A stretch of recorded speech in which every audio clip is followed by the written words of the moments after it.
What's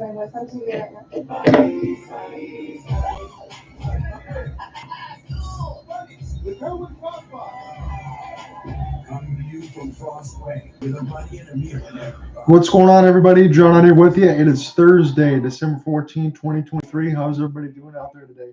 We're going to have a big contest here for you. I got a slight cold, I believe, on that. So a little bit of a headache. I don't think it's anything crazy. So I should be able to do my assignment on Saturday when I go with the Waterford Sharks and all that. But I do want to get a practice game today. Apologize for missing Tuesday, but we're not going to miss Thursday. So Tampa Bay Lightning, head coached by John Cooper. It sounds like this: 13-12-5 on the season. They're fifth in the Atlantic. It's Braden Point, Alex Belay, Nikita Kucherov, Gil Sergachev, and Eric Chernak. Anthony Cirelli, Tanner Janelle, Brandon Hagel, Calvin DeHaan, and Darren Radish. Nick Paul, Steven Stamkos, Connor Sheary, and Hayden Fleury and Nick Perbix, with Luke Glendening, Tyler Mott, and Michael Esamont. Looks like Connor Sheary will be back into the lineup again. I was not expecting that on this side. Andrew Vasilevsky, the big cat, should be the netminder for the Lightning and for the Edmonton Oilers. They have won a ton of games in a row here on this side. Make sure that I get this correct on this side in the notes. They are winners of 8 straight games. It's Connor McDavid, Ryan Nugent-Hopkins, Zach Hyman with Darnell Nurse and Cody Ceci. They're 13-12-1 on the season, head coached by Chris Knobloch. Fourth in the Pacific, again, with their 8 wins in a row. They're shooting up the standings. They're already passing the Calgary Flames. Leon Draisaitl, Matthias Janmark, Warren Foegele, Matthias Ekholm, and Evan Bouchard. Ryan McLeod, Evander Kane, Connor Brown, Brett Kulak, and Vincent Desharnais. James Hamblin, Sam Gagne, and Derek Ryan will be the fourth line side for Vincent Desharnais. As I said, he's a back-end defense. He's normally a seventh defenseman type pairing. We'll see how that works out. Stuart Skinner is in goal for the Edmonton Oilers, or should be thereabouts. And again, that's important for Vincent Desharnais because Tampa Bay Lightning are missing Victor Hedman. So that is a big-time injury on that side. They've been kind of going up and down this far on the season. They beat Seattle in OT. They're 1-2-0 in the 5-game road trip so far, but they got smoked by Nashville and Vancouver. Only scored 1 goal, each one was 4-1 losses. All the goaltending, whether it's Vasilevsky or Jonas Johansson, is all in the 890s. Kind of the same thing for the Edmonton Oilers, but of late, Edmonton's beating goaltending from Stuart Skinner and Calvin Pickard, former Red Wing on that side. So we'll see. Again, Edmonton's numbers were down. That's understandable from the beginning of the year, but Tampa's been down of late, and they've not looked good. And now when you have injuries to Victor Hedman on that side, that's not good. Connor Sheary did come back. Logan Brown is also still hurt for the Tampa Bay Lightning. That's what they say, at least. I'll keep an eye on Connor Sheary to see if he is out there. So it's Anthony Cirelli against Connor McDavid, and we are underway. So we're in Rogers Place in Edmonton, Alberta. John under with you on this side, and we will see how long I can go. Make sure everything else is all good on that side, because I do want to use this as a practice summit for Saturday. But nonetheless, we'll try to get through the whole thing. As it's Mikhail Sergachev. Try to get this one back in behind his own cage, intercepted by the University of Michigan product, Zach Hyman. Zach Hyman now being double contested there for Cirelli, and now this will be played off the end glass.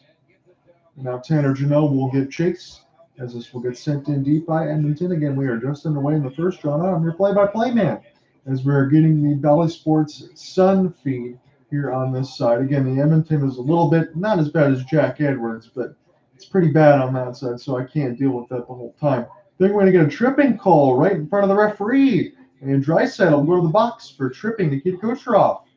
So this is already a good start here for Tampa, and they really need it right now. And we will see what happens here for the Bolts in their first power play. I appreciate anyone else that joins in on the Twitter space at John Lynott. Same thing on the YouTube side. Welcome. It's always good to have you. So scoreless game here as we're just getting underway in the first. Again, Hopeless Sports Guy will be the story, intent, and everything else. Once all said and done with the play-by-play, it'll be on the recorder side you see on YouTube. None of the extra stuff. So Sergachev flips it across, and what a touch pass for Paul. He was right in front of the net, but it just missed Stuart Skinner. As this is picked up now, Sergachev, extra pass. Stamkos right across the slot. There's a stick on the ice. Set up again and scores! Steven Stamkos. And the Lightning are on the board. Steven Stamkos, the Lightning, and we're moving that puck beautifully. And Stamkos gets them on the board. So that 200th power play goal that Alec Nava was talking about for the longest time, I think that was since last week. 200 power play goals now for Stamkos.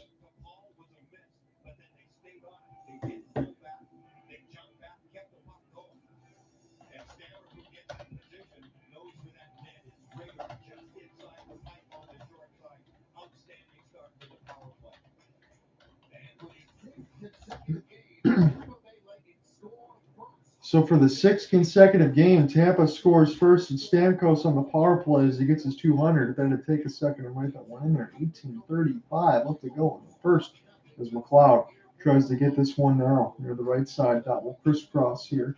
Desharnais sends it in as this bounces in off a couple bodies for Tampa. Hyman will spin. Try to locate it again. Evander Kane will send it across. Desharnais again one more time. And this might be picked up by McLeod as he's given chase. It bounces off a couple lightnings. This will be a good bounce here for Edmonton. Can they get it with the outstretched stick? Calvin DeHaan will find it now.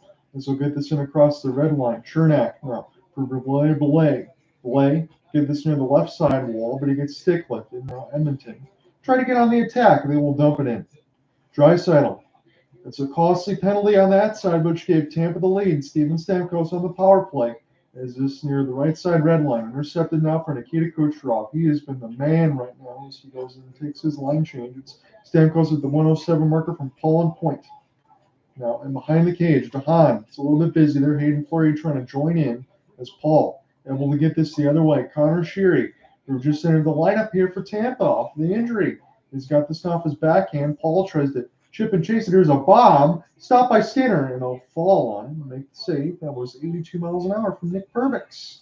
As we get a stoppage with 17:24 left to go in the first. Tampa's got 3 shots. They got a goal. And the Oilers only have 1. So 200 power play tallies. He's 3 away from Steve Yzerman and passing him, who's got 202. Joe Sakic, 205. Gordie Howe, 209. Luke Robitaille, 210. Mario Lemieux, 237. Ovechkin, 300.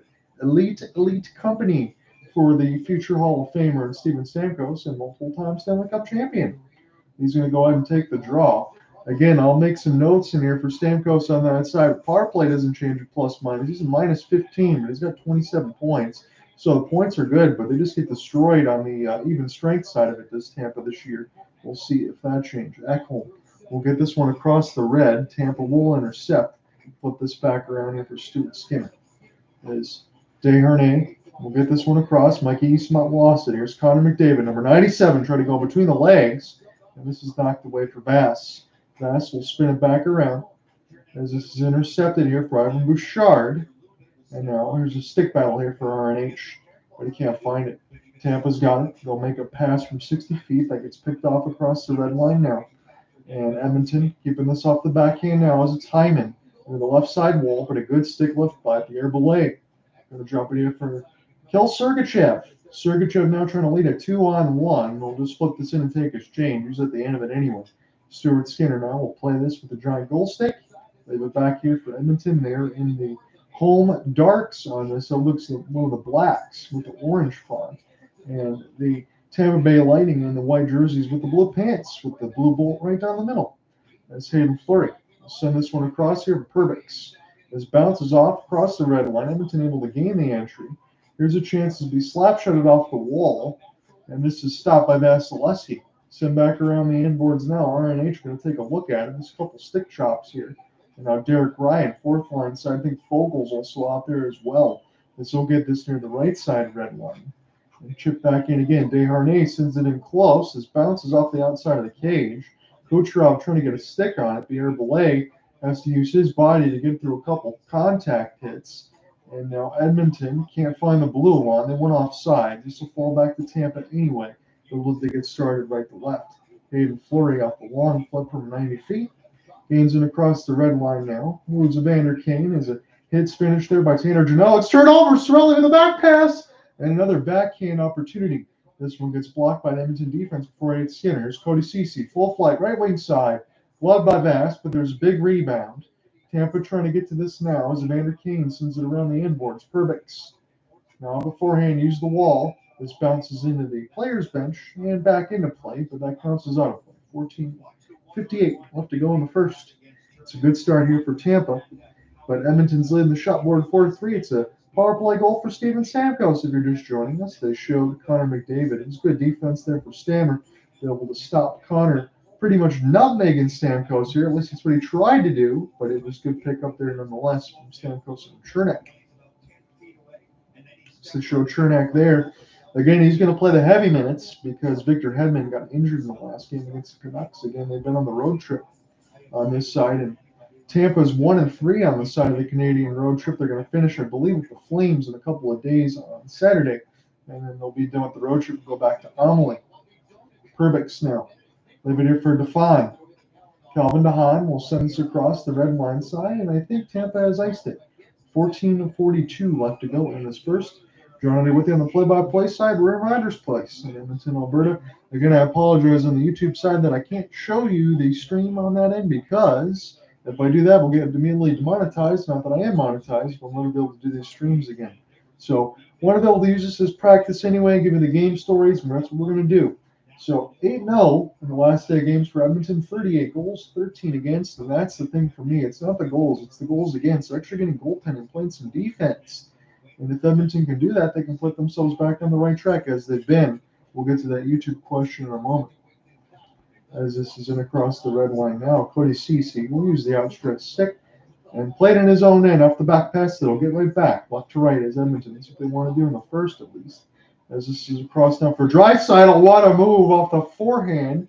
This goes off the shoulder of Vasilevsky. Here's another chance. Fogle. This is a huge rebound by Nick Paul. Able to form a fortress in front of the net of the big cat. Clear down the ice. That's the way it had to look right there, but Tampa got it done. Against Stamkos, Paul, and Sherry on the third line. So John Cooper putting that depth a little bit down to kind of stretch it out here for Tampa. I think that's what they're going to need to do because, again, when you're talking about Blake Coleman or Cooper Hopkins and I always talk about on that side, again, you lose a lot of depth over the seasons for Tampa, and you got to continue to stretch that out. That's what you got to do when you're in the middle of the Stanley Cup runs, and you have to continue to go around the salary cap and restructure your team. That's the way it works. Bad interception across the defensive line. Kucherov couldn't get it out. And now it's Sergachev has to be a little more busy here. See if Nikita will find this. He'll touch pass it right to his defense. It'll be Chernak now. And across the red line, just across it. Unless they could call racing if they wanted to. 13:20 left to go in the first. 9-4-1 is Edmonton at home this season. Try to go between the legs of a few Tampa defenders. And a good back down for Kucherov. As Glenn Denning was out there as well, trying to provide a couple of stick chops. But it'll be Evan Bouchard. He's been having a great season. This pass from 60 gets dumped in. And now Tampa can start on their own end. This Hayden Fleury will watch. Michael Eyssimont. He'll be able to gain the entry nicely off the drop. This gets blocked. Luke Glendening trying to save it. Eyssimont will use the outstretched stick and buy some time. Tyler Mott, nice sauce pass near the right side. Fired on. Big save and a score! Tyler Mott, it's 2-0 Tampa. Or did it go in the net or did it not go in? My fault. I had a goal call there. Did it bounce off the top of the net? I thought he scored. Let me take a look at it. That'd be a horrible misplay by me. I know I'm sick, but I'm not that sick. Glendening providing the screen out in front. Oh, man, I think it bounced off Desharnais and Skinner slid over. I thought that went on the top of the net when they got the initial feed on Bally Sports Sun. Let's look again. That's in. No, that is in. I got that right. That's in across the top of the crossbar and in across the red line. That is in past the red line. It went above the crossbar and went out. Yeah, that crossed the line. That is in. That's a great goal. I'm glad I didn't butcher that one because I thought I did when it bounced back out and everybody got confused. But I got the 2-0 there for Tyler Mott, so I feel good about that one. That's definitely in the back of the twine. 2-0 Tampa with the lead. So Lightning score. The fourth line gets it done. And Bolts front 2-0 with 12:35 left to go in the first. Glad I didn't butcher that one. I would have felt bad. This is picked up now across the red line. So it was a good hard-working shift by the fourth line.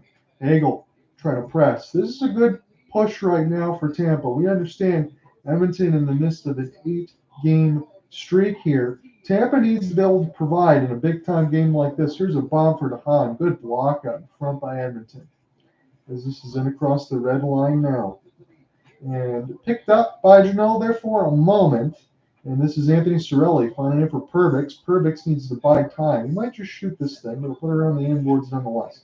Anthony Cirelli now for Hagel, as he's being pinned by Desharnais. Again, he's still out there. And for me, I understand for Kennel and the squad the depth issues and this and that, but Desharnais is really not a defenseman. He's just a big body. He plays defense. He's more of a seventh line at that. There are some major holes in this Edmonton lineup, as we've always said, very top heavy. Hyman between his legs cuts to the net, and Vasilevsky, Brown as well try to do it, but Vasilevsky is right there. Holds on, makes the save. When we go to the break for the first time in the first, it's a 2-0 lead for the Bolts. Stamkos and Mott come right back. 11:36 left.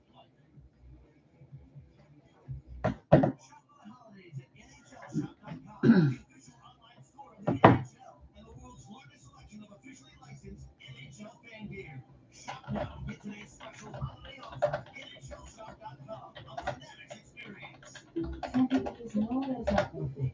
Those are the people who know to choose Allstate. That's not going to fit. What's that? You need another 4 inches. You work here? No. I just saw you there and I thought I'd save you the trouble. Nana, she's a human measuring tape and she knows Allstate is the right fit for her. It's not going to fit.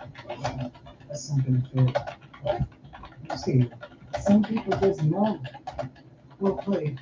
Well played, my friend. Those are the people who know you're in good hands with Allstate.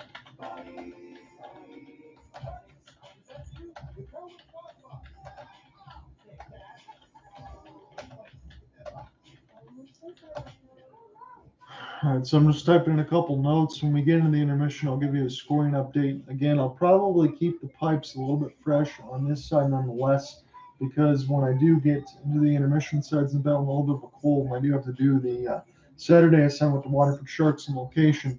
I needed to use this as practice, but I will kind of keep everything a little bit more quiet. When we get to the intermission, I'll try to give you some scoring updates nonetheless when we do get to that point.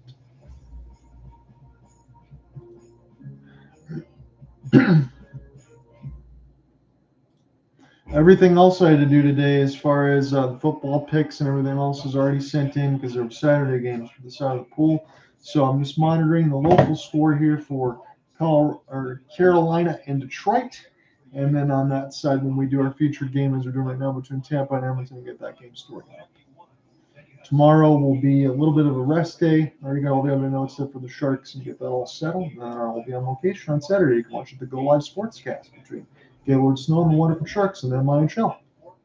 As this is Cody Ceci off the face-off win. Edmonton already down a pair. Fogle try to send this one across. It gets blocked, and this goes off the pad of Vasilevsky off the second effort from a Cody Ceci chance. Nick Paul tries to find it near the sideboards. Another stick is down, just randomly near the left side boards. I think that was Edmonton that lost it. I don't know if there's going to be a delayed offsides. No, there's not. It's Stamkos off the backhand now. This will get this in behind the cage, and this will be intercepted now by Edmonton in their own end. Again, they haven't had a lot to work with here. They do have 7 shots, but it doesn't seem all that dangerous except for a couple partial deflections off the blue line side, but that's it. Tampa's already got a couple of goals. They only have 2 goals and 4 shots on that side. So the goaltending that I said has been working well for Edmonton of late. Again, Stuart Skinner had a .500 save percentage. As this is in across the red line now, Kelvin DeHaan will intercept Stewart. We'll take a look at it. This will bounce back to him and behind the cage. We'll get back in the net. It's bounced off Nikita Kucherov and sent all the way back down the ice. Again, they just showed a score here for Ottawa and St. Louis. It's a 3-0 lead for the Blues. 18 of the next 20. Again, I know they're in the middle of it, are on the road, away from the Canadian Tire Center. As this is picked up off the backhand, McLeod tried to set it up. Here's a chance. And this one gets blocked before it ever hit Vasilevsky. Hyman has it in behind the cage now. Works this off the backhand. Here's another slap shot. Bouchard gets denied by the Big Cat. 10:03 left to go in the first. Good combination play as Coach Knobloch looks on now. So again, the sense of the change. 10-3-0 in the last 13. 4-3-1 goals for it compared to 269, 262 goals again. So that's a big one for me compared to almost 4. Power play did go up at 33%, penalty kill at 92%, but that goals against from almost 4 to just over 2.5. That is the big difference here for the Edmonton Oilers to me. Hasn't started that way in this game, but that is winning hockey that they need to be able to do. Is it going to be enough is the question. And I will address that question on the YouTube side. So if you've already voted, I'm glad you did. Hyman, try to go ahead and take this draw. As this is one, great opportunity to fire this toward the right side of the pass. This goes up the outside of the cage. Matthias Ekholm was going to let it go to 86 miles an hour to the left circle. Flip down the ice. This will be blown dead against Tampa, so they cannot change. The Hagel line will stick back out there for a couple seconds longer, at least, as long as they can win the draw. John Under with you on this side. I appreciate you guys joining in between the YouTube space and Twitter on that side. X Spaces at John Ryan Ott. You can catch it on both sides. Just a solo call for me today. 9:50 left to go in this first. It's a Stamkos and Tyler Mott experience. It's a 2-0 lead for the Bolts on the road. T.S. Eckel, they're showing him on the defensive side right now. Again, those not really the ultimate colors there. Sometimes you use the road whites, this and that. That's okay for Edmonton, but I don't. It's a little too dark on that side for me as far as the jerseys. What do you think about that? 9:40 left to go in the first, spun by Hyman. Picked up by the defensive side in the high slot, Evan Bouchard. Stutter step. Try to find spacers, a slapper, good left pad stop by Vasilevsky, almost in the full splits. Tampa try to push the other way for Nicholas Paul as it's stopped by Skinner and then intercepted here. Anthony Cirelli, they said they went in the tunnel on the Tampa side for Bally Sports Sun, so we'll see. He's coming back out, though, so he should be okay, and that is good to see. Fired from a severe angle, almost put between the legs, but it'll fall back to Hayden Fleury.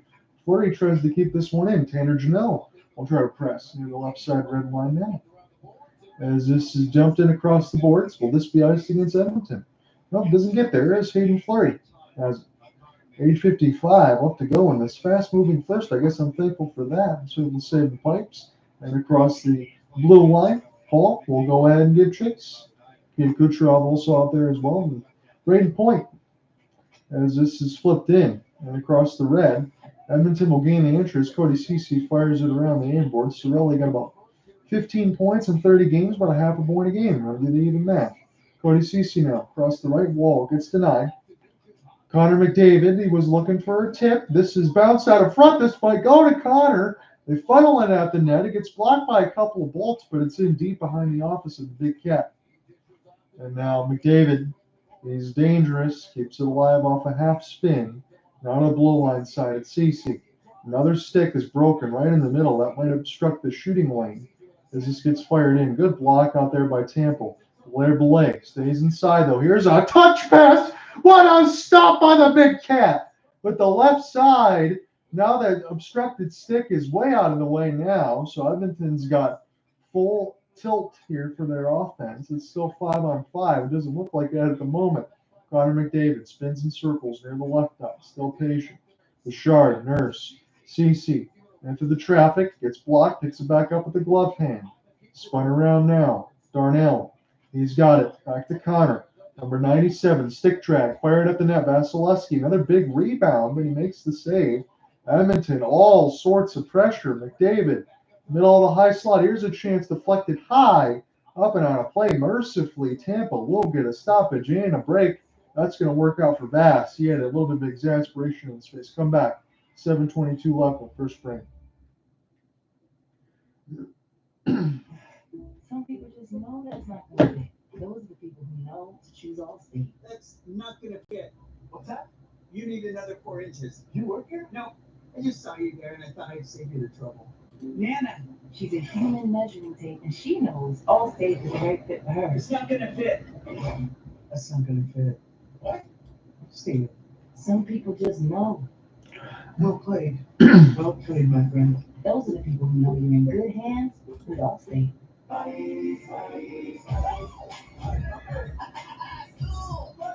Kerwin Crossbar. Coming to you from Frost Way, with a bunny and a meal in every box. The Kerwin Crossbox.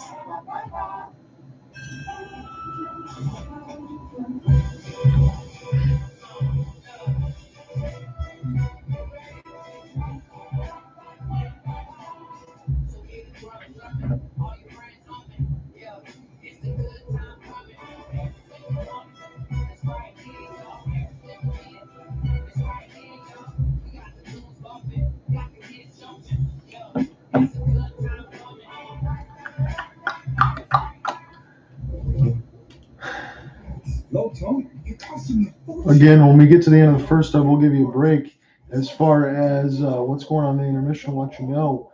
Again, it was a 5-0 deficit for the Toronto Maple Leafs, but now it's 5-3 with 5:17 in the third. Can they come all the way back?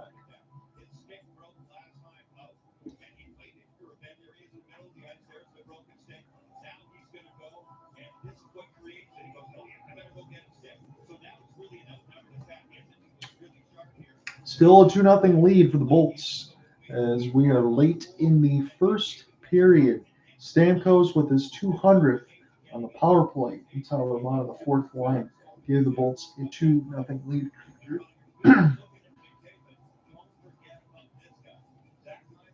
So the profile on Zach Hyman on the Bally Sports Sun feed, as they should. Again, he's been very, very dangerous. Again, that contract, if he continues to do what he's doing, that's going to lead into some good things. Zach Hyman's his high danger goals, I imagine, in the slot area. He leads with 15, so he gets in front of the net, it will cross chaos. That's what you got to do if you want to score. You got to pay to get there now. As this is picked up here, Tanner Janelle.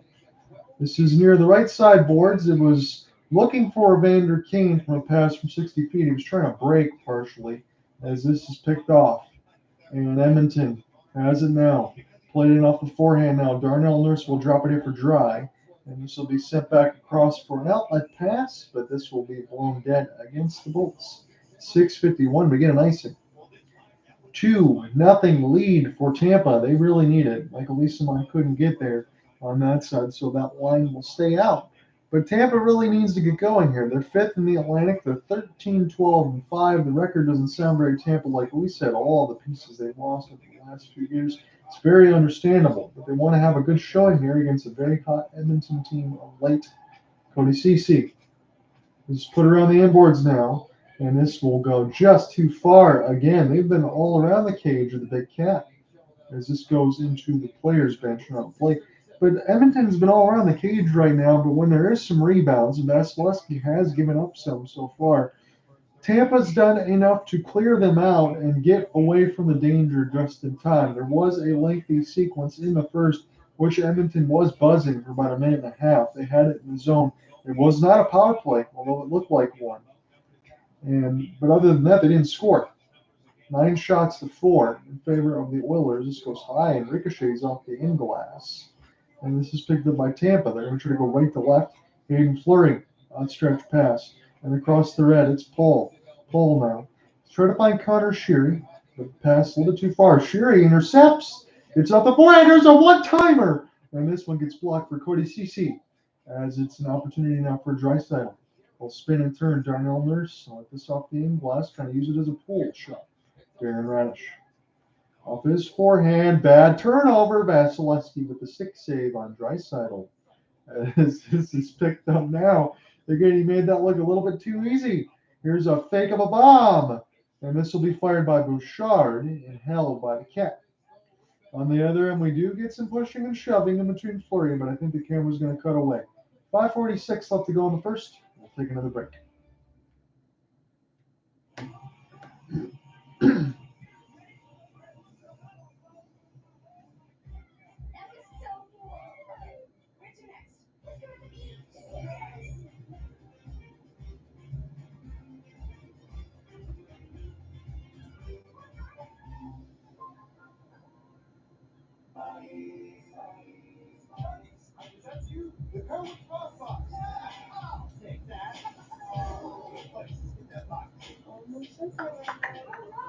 So we're in the middle of a commercial break. Just over 5 minutes left to go in the first. It's still a 2-0 lead for the Bolts.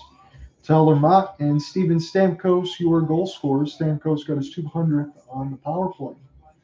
Again, we do get some votes. And on the question now, I asked, are the Oilers good enough to win the Stanley Cup this season? I know it's kind of Stanley Cup is bust for them over the last few.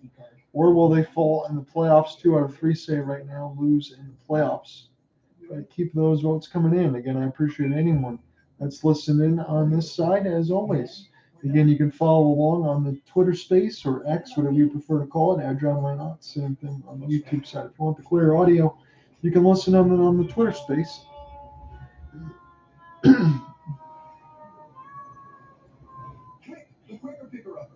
Bounty absorbs spills like a sponge, and Bounty is 2 times more absorbent, so you can use less and get the job done with one. This works.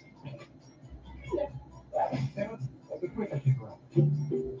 Live sports. The magnificently talented Paul Coffey on the left there, and that's what he looked like. So they're showing key defense, longest point streaks by defenseman in Edmonton history. As we're checking back in from the break, longest point streaks by defenseman in Edmonton history, Paul Coffey with 28, Evan Bouchard with 12. Again, his offensive numbers have been quite good on that side, probably more than I would even expect.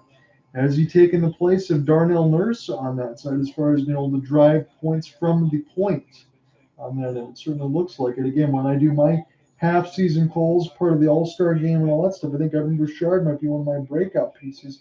Again, you can't use the stars, and you can't use some of the other ones that would be too easy to call. I want to be able to shine a light on those and sometimes less examined.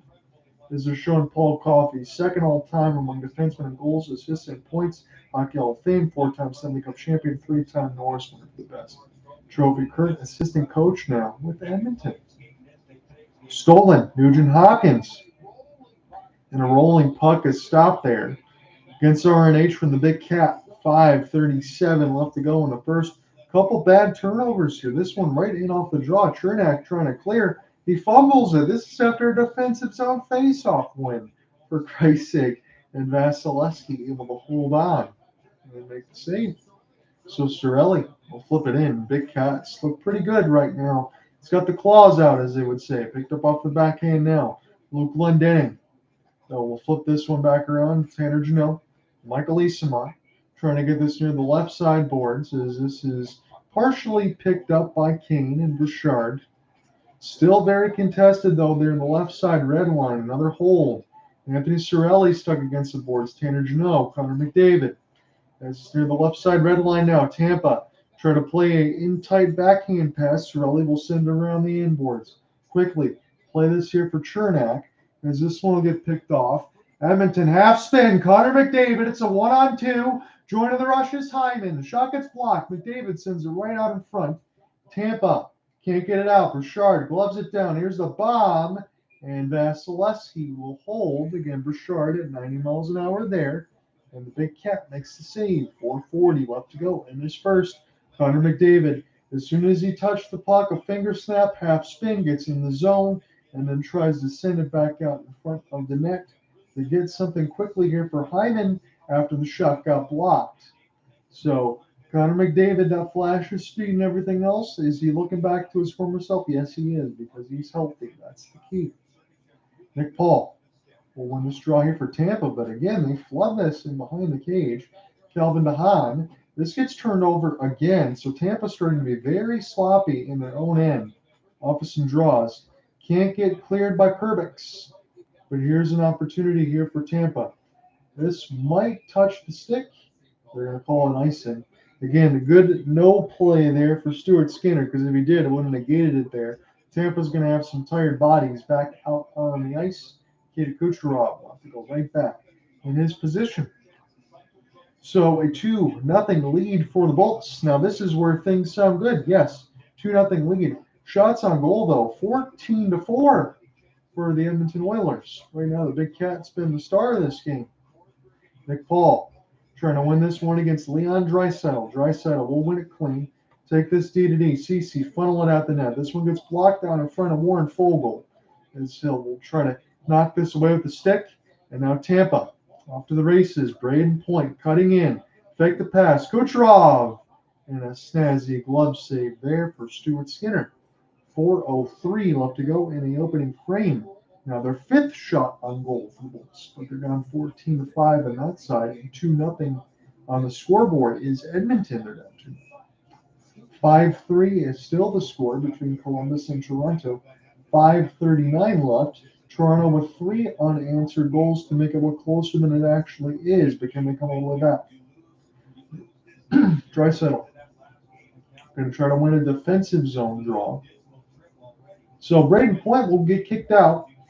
We'll leave the second services here for Tampa. I believe Belay going to go have to take this one. He will get this across the blue line now, but it'll be an opportunity for Edmonton.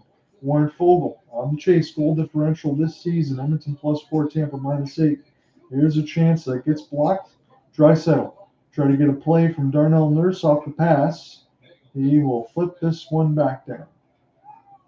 No icing as it's waved off here. Darnell Nurse getting near the right side looking for Fogle. Fogle very contested here. He's out there with Leon Draisaitl. Very interesting combination to pair him with that, but it shows you the depth issues maybe. Draisaitl try to go between his legs. Good cancellation there by Tampa in their own end. This will go D to D. Janmark. Stutter step near the right side dot. Just trying to buy space. Draisaitl waiting in an open wing. Puck won't go to him. As it's Nick Paul. He'll race down the left side boards. Fall down. He does a little bit of a pirouette. We'll pick it back up now. Paul. Get it to D. Kelvin DeHaan will send this one across. Now on the high slide, intercepted by Stamkos, turn and fires. Stopped by Stuart Skinner. Stamkos wanted the one-timer, working his way near the left side, turned over. It's a 2-on-2. Well, Sue's on the edge of their shift right now, and who's tired? As it's picked up now off the full forehand for Perbix, intercepted, and now near the left side blue line now. As Tampa feet starting to have some issues. I hope it doesn't completely crap out here. Evan Bouchard puts this around the inboards, fake the slapper. Bouchard now put this back around. Darnell Nurse, and he'll send a back pass as this one will get sent back down the ice. 2:25 left to go in this first. Ekholm has it now. And now Evan Bouchard, give this back here for Matthias. Back to Bouchard as he'll try to get settled back up. It'll be a turnover. Tyler Mott, here's a flipping puck. This goes high off the end glass. Tampa tries to recollect in the neutral zone. Too far for Chernak and dumped down. Big Cat will go ahead and play this one. Hits it high off the end boards beautifully. Try to be held in by Cece, but he can't gain the red line. Edmonton. On the left side, they will flip this one down the ice. Mikhail Sergachev plays this in off his backhand. Bouncing a couple of bodies now. Hyman taking a look at it. Mott trying to provide some pressure. And a penalty call. This might go against Luke Glendening for slamming one of the Oilers into the boards. With $1:45 left to go in the first. And that is not what you want to do there, as Derek Ryan was down. And again, if you give Edmonton a chance on the power play, they're going to be able to make you pay. And that's what they've shown you of late, as they've been striking within the first 13 games for Chris Knobloch at a 43% percentage on the power play of late. So it will be Luke Glendening. I don't know if it's going to be roughing or boarding or anything else with the holding, but it's going to be Glendening nonetheless, the former Star, former Red Wing, former Tampa Bay Lightning. Again, he's on the Lightning now again on that side, but nonetheless, he's been around it. He's going to go to the box and think about what he did maybe for 2 minutes. That's what he hopes at least. Again, that'll be extended for another 15 seconds going into the second period if Edmonton doesn't score. But chances are, with the amount of shots that they've had at this point, I'm going to go ahead and say Edmonton gets one here. And it's going to be costly for the Bolts. That's just me, but what do you think? 1:45 left to go in this first. McPaul got to win a key draw here. Draisaitl. They're going to say it was dropped unfairly. That'll be a second opportunity for Leon. I think he's going to take it at this point. 81% penalty kill for Tampa, 79% for Edmonton. Of late, though, within the first 13 games, they're at over 93%. Much different team than when they started. Face-off, contested, as this one is won again by the Bolts. Stuart Skinner. Brandon Hagel was the one that got it. Now, Evan Bouchard is the power play line is out there for their first attempt of the game. So Tampa did score on their first from Steven Stamkos. Now we'll see what Edmonton can do. Connor McDavid, friendly bounce. He might get it back as this is picked up now for Kucherov on the right side red line. Length of the ice. It touches Stuart Skinner's stick. And that'll be 1:10 left to go in the first. Edmonton down 2-0, but they have a power play as they're trying to end this first on a positive note. They have 14 shots on goal to 7 for Tampa. They've had the edge there, but they don't have the goals right now. But they have a power play. Draisaitl, there for Bouchard on the blue line near the right side dot. It's Draisaitl, number 29. He's patient off the backhand. I'll leave it in for 97. You know who that is. As it's Bouchard. Patient in the high slot. Sends the extra pass across for an RNH. Bouchard lets it go for the traffic. RNH will pick it back up near the left side dot. He's trying to find time. RNH spins. Bouchard. Connor McDavid near the right side dot. Under his backhand. Send it back here for Bouchard. Still haven't shot it yet. This one gets blocked. And now Draisaitl picks it up. All sorts of puck possession, no shots. McDavid near the wall. It's Bouchard. We'll get this here for RNH left side dot. Back pass behind the legs. McDavid with a 1T. This one gets blocked. He keeps it in. McDavid, nice toe drag. Here's a pass. Draisaitl near the right side dot. Bouchard with a rocket. And this is saved by Vasilevsky and then up and on a play. 6.4 left to go in the first. Finally got a couple shots on goal there. First one was a hell of a ripper there from McDavid. It got blocked from Mikhail Sergachev. Then he goes between the legs of Mott to try to set it up again for Draisaitl and Bouchard. And the second one from Bouchard gets stopped. So Evan Bouchard, Paul Coffey said this as the assistant coach, just shoot the puck, my friend, on that side. And that's why he's able to get a lot more points. Because when you play with Draisaitl and McDavid, you're going to get chances to score in good spaces. Draisaitl back out there. Sergachev will try to find it. Down to 3 seconds. Tampa happy to kill time. And they'll go into the dressing room in a good standing. A 2-0 lead for the Bolts after one. When we come back, we'll call second period play. Stick around.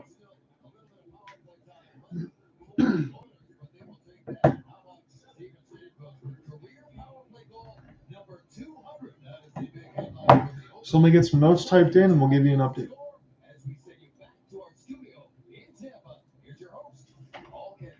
Thank you very much, Dave. With the Hall of Famer Dave Anderson, who was saying before the game, you had to keep Draisaitl and McDavid off the score sheet. They had so far. In fact, Draisaitl was in the box in the first minute of play, and Steven Stamkos made him pay. Yeah, Terrific start.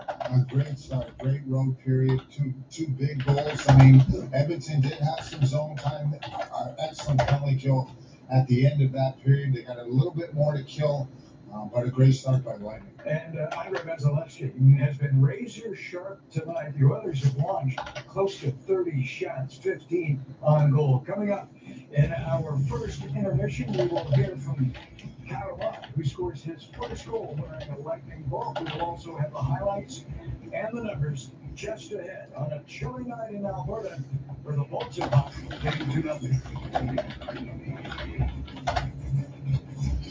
That's how we all do.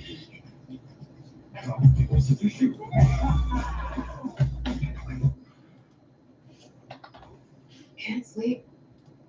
Just a lot on my mind. I can't sleep either. And only gets tougher with age. What? Well, knowing Progressive can protect your home, auto, and business should help you relax. Good. Try to use a good night's sleep. Me too. You know how early it's hitting sleep gets up every night. Me? Is this all a dream? Why would Jamie be in a dream? I'm America's biggest spokesperson. Debatable. I said biggest. One of those guys in there. That's you. You're Erwin Foxbox. Take that.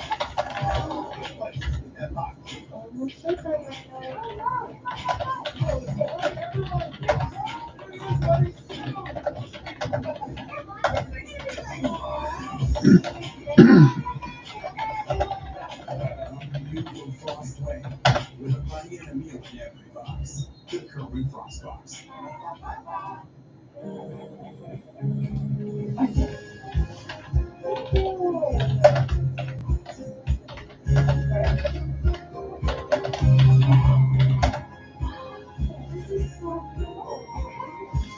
Are you ready? Ready right now? Right.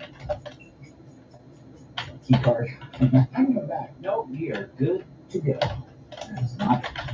You ready? Live sports. ESPN Plus Originals.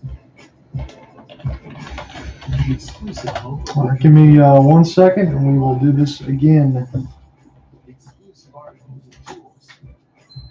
Top leagues and tournaments. Best stories in sports.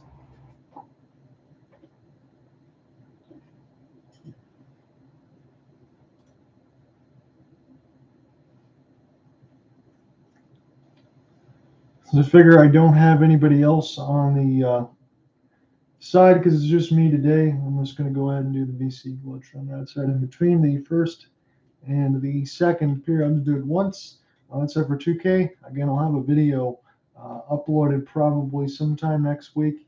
Had to go ahead and make a big man on that side because, again, as I told you before, shots, regardless whether it was 96 my shooting guard or 76, it's the same window size. So this time I think I'm making well-rounded big man, and I think it's going to work. Should have that up next week sometime, and probably we'll get some gameplay with it and see how it goes.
Give you updates here in a second. Just taking a small break in the intermission. It's a 2-0 lead for the Bolts.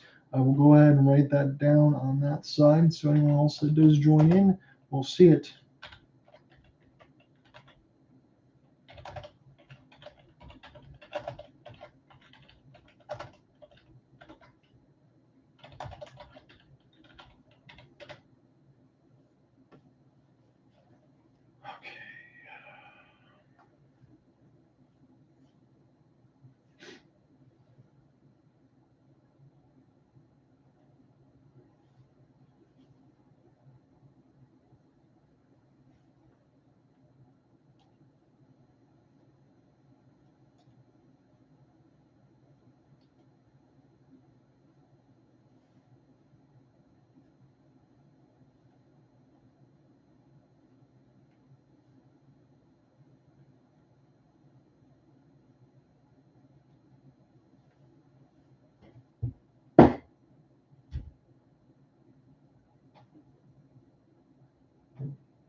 All right, so after the break, again, I'm just going to give you a little bit of an update. Again, I'm saving the pipes a little bit on that side, trying to get some other things done here while we wait for the intermission, but full game story nonetheless will be upcoming after 2 more periods of play. Bolts have a 2-0 lead.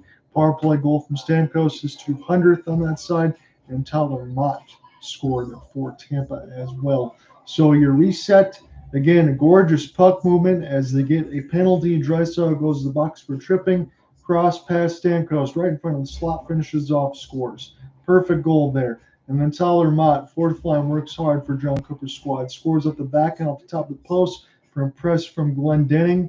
Tampa played well, got the first 2 goals. After that, Edmonton responded with a ton of shots. Andrei Vasilevsky, the big cat, was excellent. After 15-7 shots on goal for the Oils, 12-7 on hits, and 11-10 on faceoffs. They lead in all the categories, but they're trailing in the scoreboard. Let's go around the league and give you some scoring updates. Again, I want to see if this all loads correctly on this side for ESPN because they were making fun of me on that side for the Red Wings. They kept saying it was 1-1, but I know the Hurricanes are up 2-1. I don't see it. It was a pretty cool moment during the horn and everything else when they always, turn the crank for the siren. They had Jason Benetti there as the new Tigers play-by-play man come from the Chicago White Sox. Again, the really cool thing for Jason Benetti Again, if you didn't know on my side, if I haven't related it already, I have cerebral palsy as well. But so does Jason Benetti, but I'm not big time like he is when you can do college football, college basketball, and now work with the Tigers. But he was there on the opening side for the Red Wings, which was cool today. So 2-1 lead for the Canes. That one on ESPN and Hulu. Again, we'll go over the goal scorers here. Jack Drury and Jordan Stahl. Michael Rasmussen had the goal for the Wings. Husso stops 35 out of 37. He's been excellent. But Peter Kochetkov, just a little bit better, 22 out of 23 there for Carolina. If this ESPN thing doesn't switch, I'm going to switch it myself because it's going to drive me crazy. 3-1 lead for the Blues after 2. Again, we all saw what happened with Kochetkov and Brady Tkachuk. If you didn't see it on the penalty shot, things got a little bit testy there after Kochetkov gave the old poke check on the penalty shot. I thought it was pretty cool, though. Jordan Binnington stops 20 of 21 at the end of 2. Jonas Corposello, 23 out of 26. This says that St. Louis is in the power play to begin the third. 3 straight goals to start it for the Blues. Robert Thomas with a pair. Brandon Saad with his 7th. Dominic Kubalik with the 6th from Batherson and Jacob Chikrin as they're in Enterprise Center today. After 2, we're tied at 1 between the Calgary Flames and the Minnesota Wild. Matt Boldy with his 8th in the first. Igor Sharankovich, the only goal in the second from Elias Lindholm and Connor Zary. Man, Igor Sharankovich has really started to percolate for the Calgary Flames, and that is good to see because when you're replacing Tyler Toffoli, that might hurt a little bit. He's been excellent of late. Philip Gustafsson, not too bad himself, 24 out of 25. Dan Vladar, 19 out of 20 for the Flames. As Jacob Markstrom again. Cooper Hopkins told me when they did the game on Monday against the Avalanche that in practice he took a shot, I think, off his right thumb. That's why he's out for the Flames on that side. He will come back. It's nothing extraneous, but he's going to miss some time. Late games, that'll be getting underway about 15 minutes. Panthers and Canucks, that one in Vancouver. Blackhawks Kraken, they're going to be at the Climate Pledge Center on that side. Kraken coming off a good win against the Florida Panthers, but they're still 9-14-7. Blue Jackets, holy cow. So the Maple Leafs, they were down 5-0 in this game. Maple Leafs do get a point. They lose another game in OT. Man, they love going to OT. I don't know what the hell it is about Toronto this year on that side, but they don't have a lot of regulation wins. This time they don't get a win at all. But they were down 5-0. So here's how it started. Patrick Laine from Kent Johnson from Andrew Peak. It's a 2-0 lead for CBJ. Things feel good, right? Justin Danforth, Igor Sharankovich, and Igor Chinikov, from Ivan Provorov and David Yurchek, and Johnny Gaudreau with his 5th from Chinikov and Zach Orensky. Blue Jackets have a 5-0 lead after 2. Toronto says not so fast. Willie Nylander, Mitch Marner, Jake McCabe, Austin Matthews, and Austin Matthews again tied the game 5-5 after the Blue Jackets had a 5-0 lead. Not too worried, though. Kent Johnson wins the game. The University of Michigan product from Zach Orensky and Justin Danforth.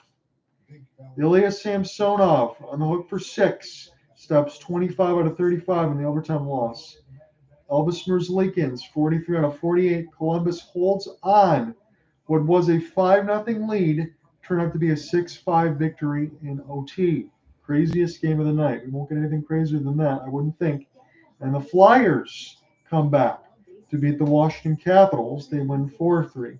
That one not as crazy as far as the consecutive amount of goals. Nothing in the first. Bobby Brink scored the lone goal for Philadelphia in the second, and then the second from Mark Stahl, Morgan Frost, Connor McMichael, and Tom Olsen. Tom Olsen's had a hell of a year, offensively at least. Dylan Strome and TJ Oshie with the assist. Good to see Oshie back on the ice. Joel Farabee and Owen Tippett. As this game's tied at 3, Dylan Strome scored the lone goal for Washington. And in the shootout, the definitive goal was Bobby Brink. So let's make sure I get this correct. I want to get this on that side. Samuel Erison takes the win, 27 out of 30.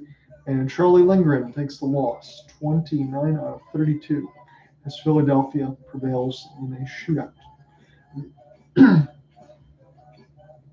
I am not going away from our featured game, but I think I will take the 2 minutes here that is left and probably watch the Red Wings lose. Unfortunate for me. We'll see. Austin Zarnik takes a penalty, so Carolina has a power play, and they have a 2-1 lead. So again, as you mentioned, Dylan Larkin with the injury, I did see, according to Emily Kaplan, they showed it on the side, he's got the non-contact injury, already skating with the team. He's going to be out at least Monday because you get the week on LTIR that's mandatory, but he's already skating and skating under his own power, which is good to see because he was lying faceless down on the ice.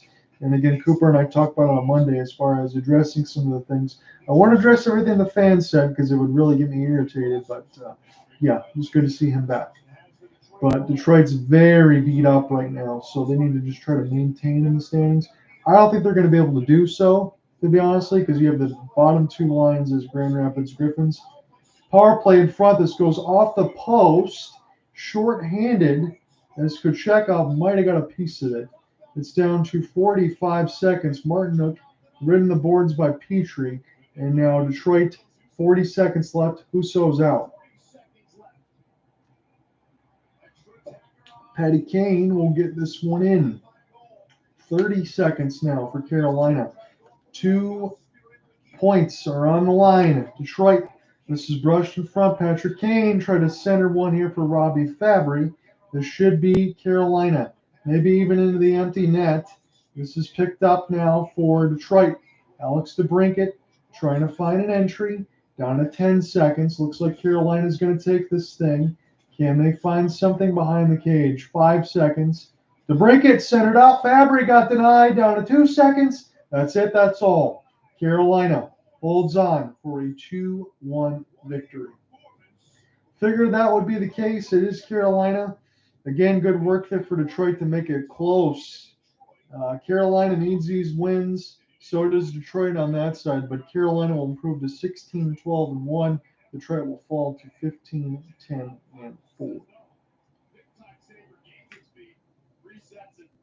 That was absolutely critical. Here's another look at this one as it goes underneath the stick.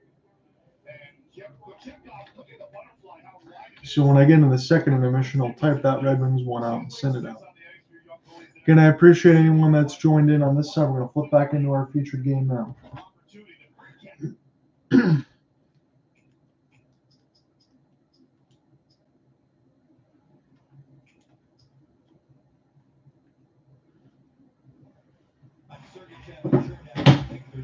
So this is a good start here and a good timing because this should be right back into the start of the second. They're showing the highlights here for the first, and we will get our play-by-play started in a moment.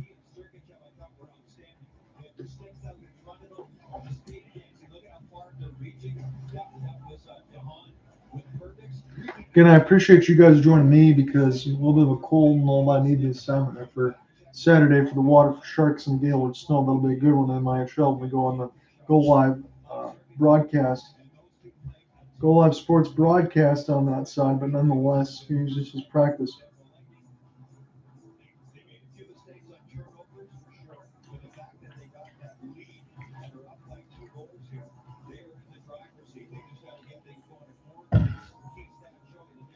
Pull this back up on the depth charts, and we will get going here.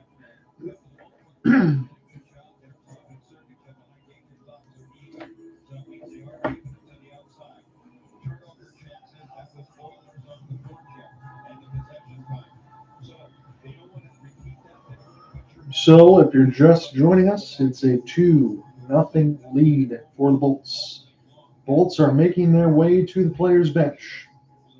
There's Jeff Blashill and John Cooper. Jeff Blashill, the former head coach of the Detroit Red Wings, now the assistant alongside John Cooper. Again, lawyer friends, best friends on that side. Stamkos with his 200th on the power play.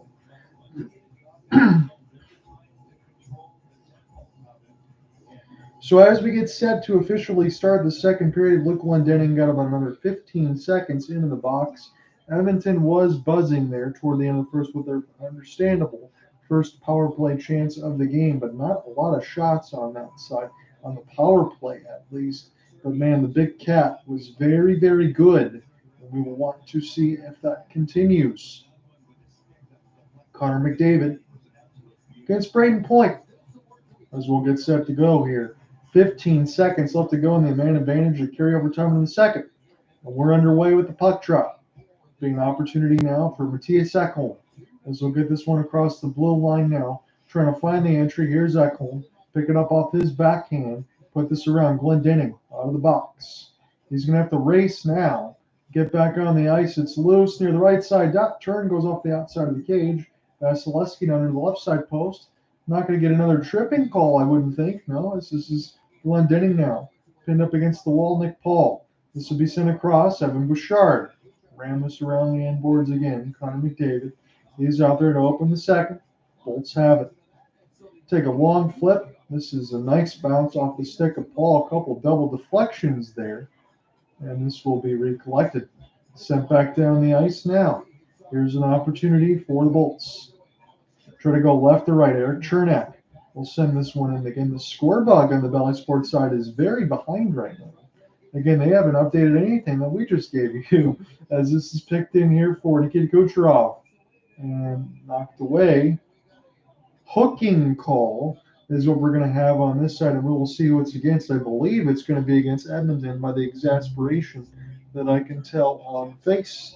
And I will go ahead and get a look at it. I think it might be Warren Fogle. He's going to go ahead and go to the box for hooking. And Bolts have a power play opportunity. We'll see how it develops. So you got Perbix, and this is on the hand. So Perbix off the rush, and it was an opportunity right in for Fogle and off the hands. So this is driven to be a power play opportunity. And Braden Point, go ahead and can't win it. We'll find it now near the post, though, as it's Paul. Paul will turn near the left side and try to find Stamkos. This will get blocked. It'll be flipped. Here's a pass right down the middle. Darnell Nurse! Short-handed goal! I did not expect to be calling that at this point, but the Oils will take it. Darnell Nurse in off the rush. It was a win. It was wedged in deep against the Edmonton defense, but transition from east to west, the north-south approach worked out quite well. RNH springs Darnell, has to keep it alive off his forehand to get around Sergachev, and he does just that. He gets and surprises Vasilevsky, I would say, underneath the left armpit. He got a piece of it momentarily, but it wasn't enough.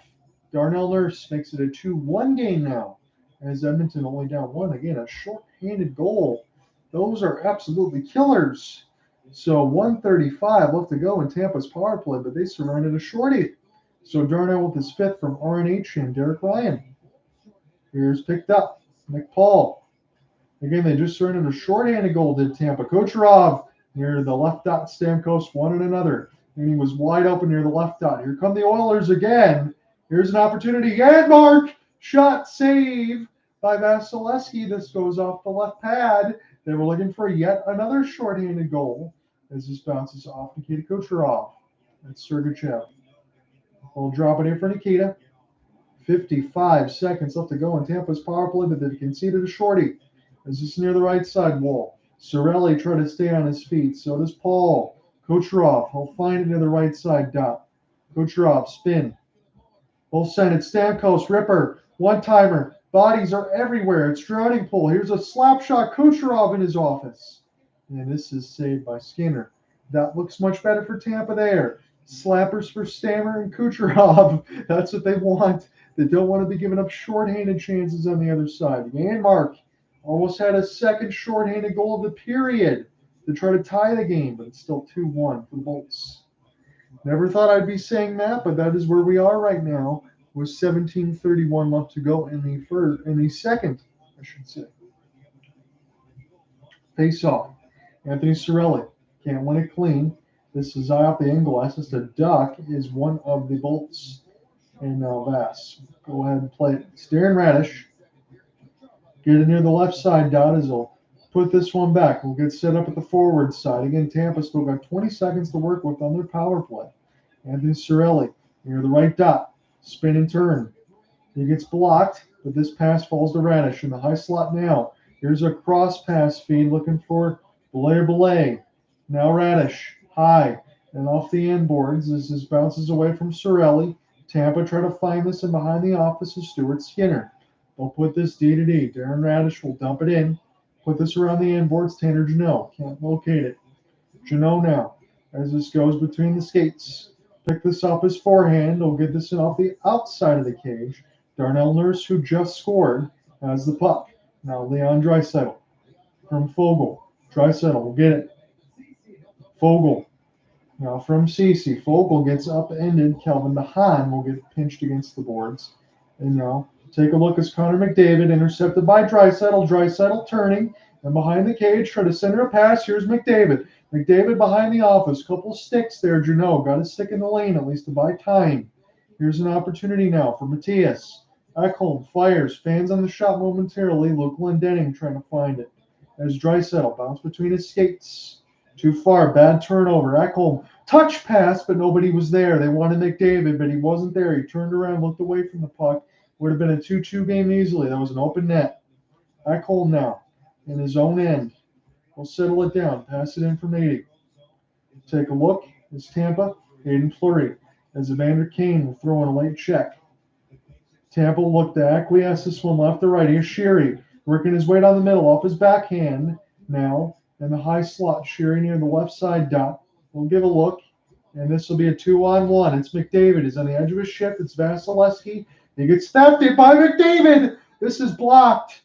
Out in front, it was McDavid that stole it from Vasilevsky. Tried to find Kane right near the left side post. But Vasilevsky got a piece of the glove hand and said no. Connor McDavid, even off the end of the ship, Vasilevsky, I know he's a good goaltender, but when Connor McDavid is going 100 miles an hour, looked like he played that one a little nonchalant and he underestimated McDavid's speed. But he made the save. Off the pass attempt from Evander Kane he got denied. So Tampa, I think, to be honest with you, 15-20 left in the second. They dodged a lot of bullets. I'm going to say, honestly, they're lucky to be up by 2-1. The way that this is going. We'll see if it continues. So the Bolts and the Flames will play on Saturday. That's the part of the road trip, as we've said, when that will finish off. Picked up nicely. Good save, Skinner. Try to jam away at it. It's loose. And now they finally blow the whistle. Hagel trying to score there. Right at the 15-minute marker of the second. John, you're with you on the play-by-play side. Hopefully the cold I have a little bit, it's not bothering everybody. Trying not to cough or anything else like that. 15 minutes left to go in the second. Darnell Nurse with a shorthanded goal. Made it a 2-1 game, but the Bolts still out in front. 6-5. I still can't believe that scoreline. Columbus was up 5-0. They had to hold on to a 6-5 win. Toronto gets a point out of a game. They probably shouldn't have anything. RNH. Go ahead and take this one against Point. This gets blocked. And now Vincent Desharnais has it. He'll take a long flip. This might work out here for Zach Hyman. Hyman cross pass a little too far for RNH. And now Kucherov. Here's an opportunity for Braden Point. Stick handling. Near the left side dot. It's Point. Now near the right. As this will be picked up here for Evander. Evander now. Nice chip and chase to himself. At least I thought he had it, but a good outstretched stick for Tampa. This gets taken away. Hagel trying to play between his legs. He'll get knocked away from the blue line side at the start again in the neutral. Darren Radish and Hayden Fleury. Flip this in. It's too far. They did not gain the red. 14-20 left to go in the middle stanza. 2-1 lead now for the Bolts as Darnell Nurse scored shorthanded. 18 shots to 11 in favor of the Oilers. As we're in Rogers Place in Edmonton, Alberta. Again, I wanted to do this as a little bit of a practice and also a little heavyweight assignment on this side.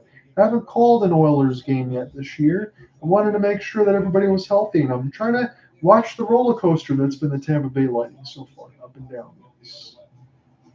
Point against Draisaitl. It's going to be a defensive zone draw here for Tampa.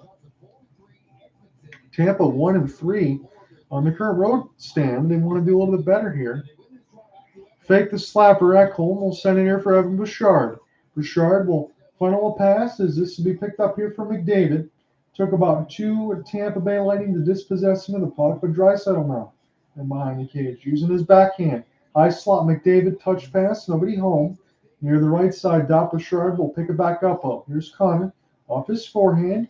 Here's a give and go. Here's Draisaitl. It gets blocked. The stick went farther than the puck. This will stay a tripping call against the Lightning. Might be Michael Easemont. Here's Ekholm. Ekholm has got it. All of a sudden now this could be a 2-2 game. This will get deflected. Connor McDavid will let Darren Radish touch the puck. Doesn't matter though. When we come back from the break, Oilers on the power play.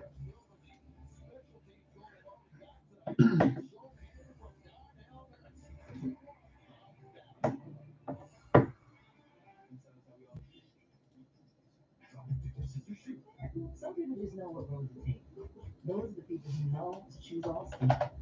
The surgery is fast. He knows better than any GPS, and he points you in Allstate's direction. Go all the way down the road, past the big red house. You're not from around here, so you don't know the bad ways. I don't want to do it for me. When I say those 5 minutes, Some people just know what road to take. Those are the people who know safe drivers save 40% of Allstate. the Pruitt Boss Box. Eliminate everybody in every box. For your choice of Big Mac or 10 piece of nuts.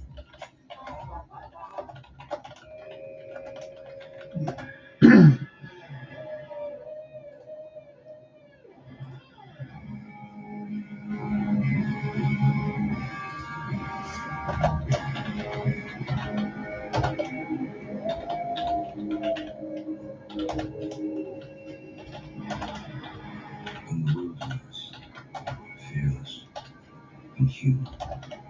Survive. Listen. Deal. I'm Tiara, and this is my gift for the person that makes my day. My son is Jaden. 3 things he loves: gaming, Lakers, and his mom. I'm excited to gift him this Lakers set. I'm Tiara, and I found the perfect gift that lives. It's a sequence where Edmonton had the puck a lot. They had some looks at the net. And as he goes from the front of the net, playing for a loose puck, he blocks his footing. But as usual, even as he's fought with falling down, but he ends up falling down. It's a critical time for the Tampa Bay Lightning here. They've conceded one shorthander from Darnell Nurse at 123 on the second. 13:38 left to go in the middle frame. Luke Glendening going to have to try to win this draw and get a kill against Edmonton in their second power play. Tripping is the call as this is picked up now. RNH will get this one from Draisaitl. Draisaitl, he's patient off his backhand near the left side dot.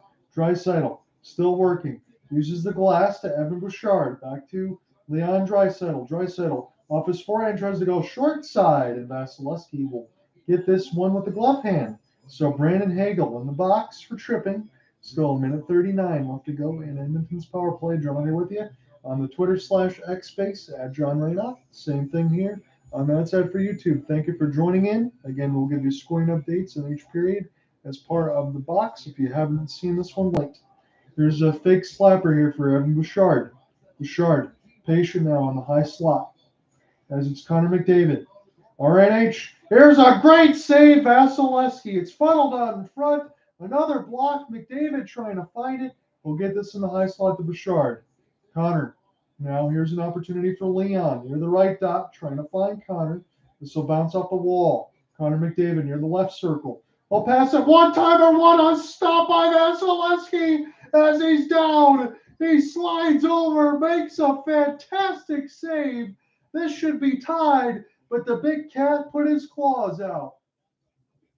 What a ridiculous save for Vasilevsky in the high slot.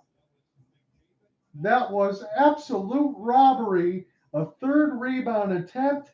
Draisaitl off the 1T, and Vasilevsky makes the glove save. That is beautiful work.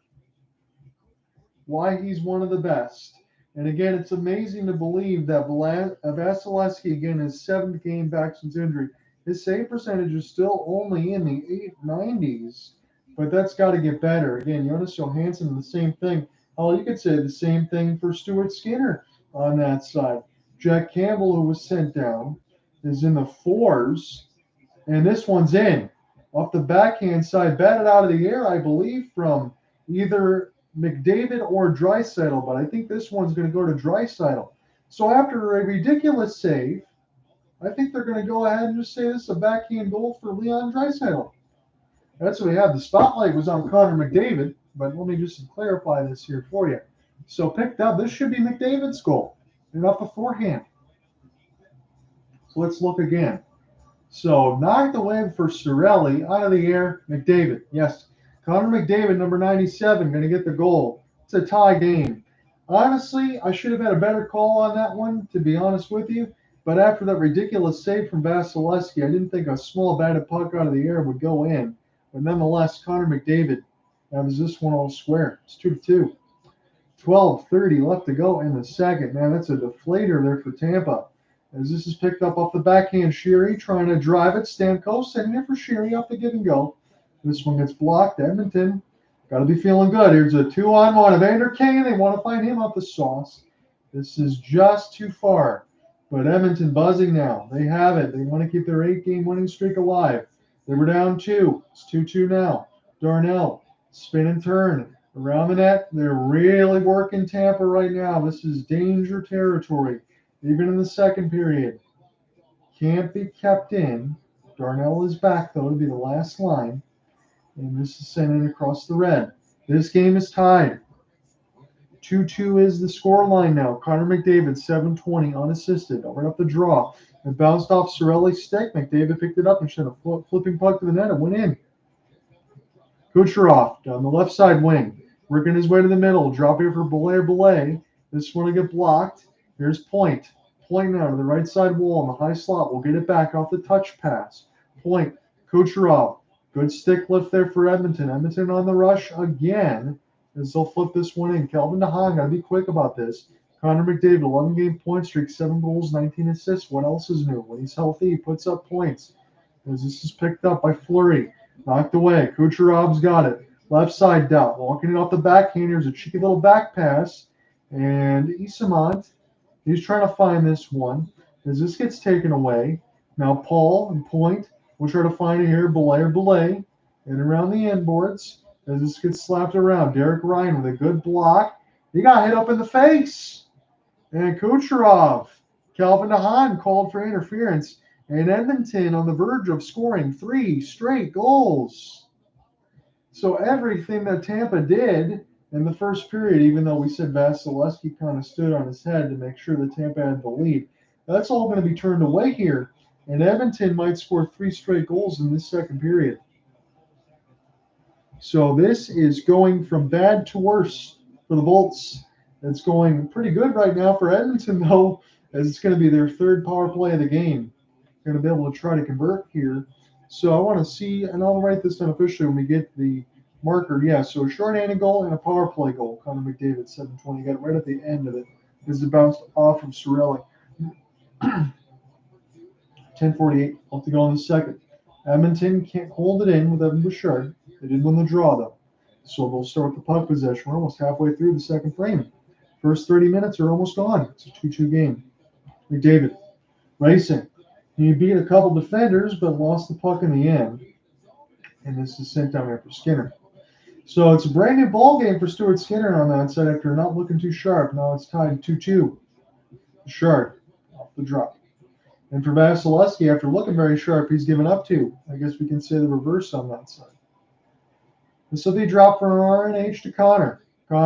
And across the red. RNH will pull it back around the end boards here. Connor take a look at it. And now this will be picked up for Draisaitl. Can he hold the blue line? Yes, just barely. RNH. High slide. Here's Bouchard. Scores! 3 straight goals for the Oilers. And they've struck big. And that winning streak is still alive now. Coming back from the dead. Down 2. It's now a 3-2 lead. And the Edmonton Oilers look like they cannot be stopped. Evan Bouchard, as this was kept in nicely from Leon Draisaitl, he just lets a ripper go from the right dot. And that goes in, beats the big cat. I think there was a good screen in front for Hyman.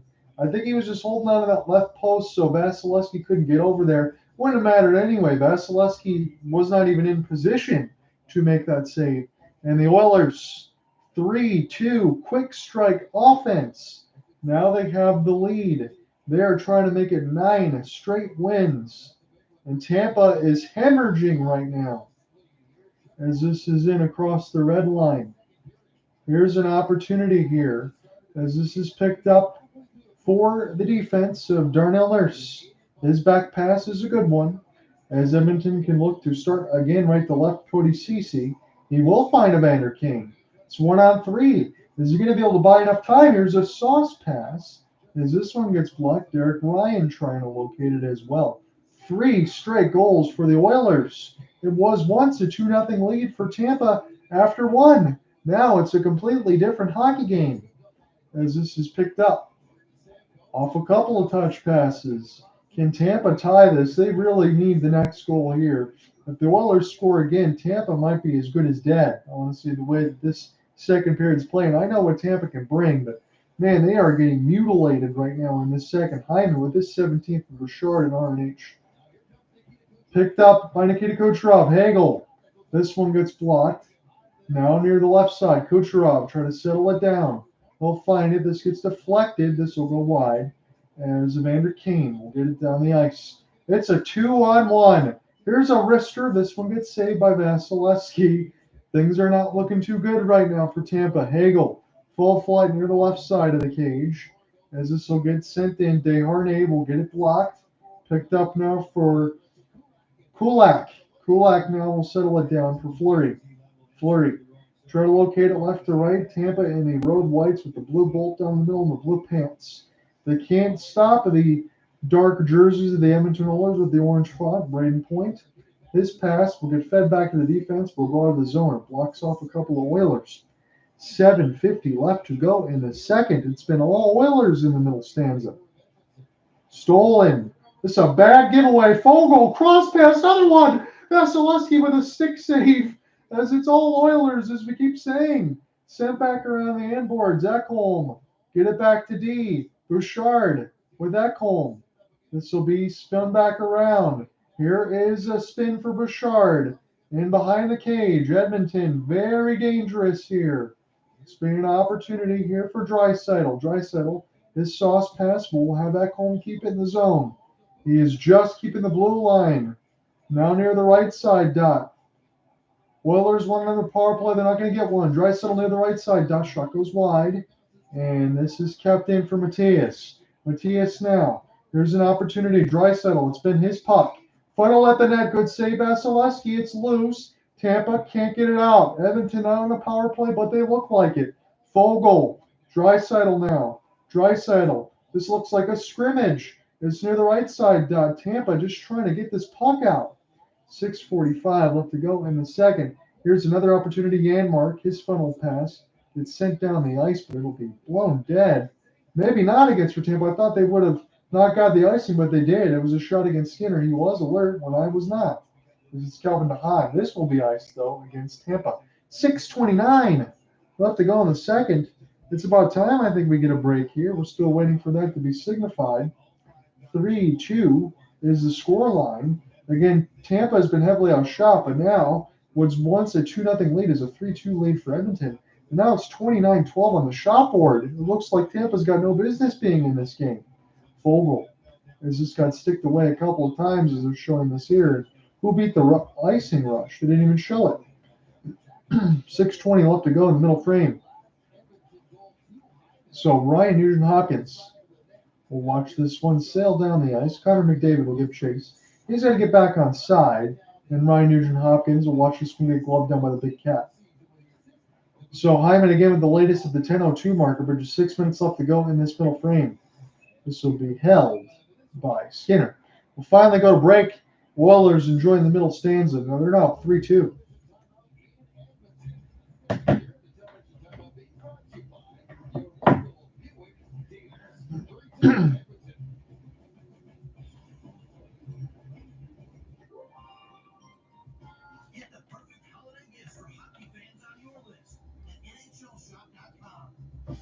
The world's largest selection of officially licensed NHL fan gear with unique one-of-a-kind designs by fanatics, Adidas, and more.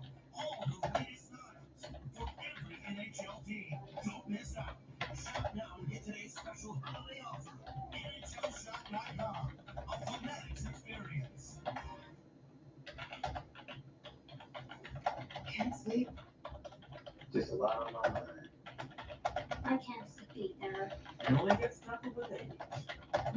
What? Well, knowing Progressive can protect your home, auto, and business should help you relax. Good. I could use a good night's sleep. Me too. You know how early a chimney sweep gets up at night? Wait, is this on the train? Why would Gene be in my dream? I am America's biggest spokesperson. Debatable. I said biggest. Well, he's got you there. This holiday season at PetSmart, buy 3 treats and get a 4th free. Plus, earn double points on all holiday treats, toys, apparel, and more with PetSmart Treats Rewards. PetSmart, anything for pets. Hey, deal lovers, here's something new. Having good taste shouldn't cost you a good deal. And in this cup, $7 gets you double. The all-new $7 deal lovers menu at Pizza Hut. Because it's only a deal if you love it. Live sports. Here is tonight's key player profile. A couple of guys with quoting streaks. Evan Bouchard is one of them, and they keep building on them here. So when we get in the second intermission, I'll type up the Red Wings update. I will type up the rest of the goals here left in this game, and then we will call the third. It's been all one-sided now in this second period. The Oilers have dominated the second period with 3 straight goals. Stamkos looking for a tip. Tampa, again, I said they needed the next goal when it was tied 2-2. Now they really need the next goal. It's 3-2 Oilers. Here's a one-timer. This gets blocked. Tampa, desperate. Connor Sheary trying to locate the former Washington Capital. Here come the Oilers, and off the rush, here's a long wrister. This one will get blocked. Evander Kane will find near the left side wall. Kane surveying as he's going toward the net now. It'll be McLeod. He'll spin and turn as he's being held by Michael Easama. Be picked up by McLeod. Nurse will send this one D-to-D. Cody Ceci high into the traffic as Sheary will try to locate. Picked up off the backhand for Stamkos and sent down the ice. Will not be far enough for icing. As Darnell Nurse got the goal scoring started for the Oilers in the second with a shorthanded effort from range. Darren Radish is offsides. 5:04 left to go in the middle frame. It has been all Oilers in this middle frame. Again, Tampa's next broadcast will be against the Calgary Flames as they're profiling Nazem Kadri for a good reason. That's always fun to see on that side for me. And Flames lifer Cooper Hopkins, I hope that his team's doing well. It's a 2-2 tie between the Flames and the Wild. Again, if we get to OT on that side, I will relay that across. It's 1 goal apiece in that third.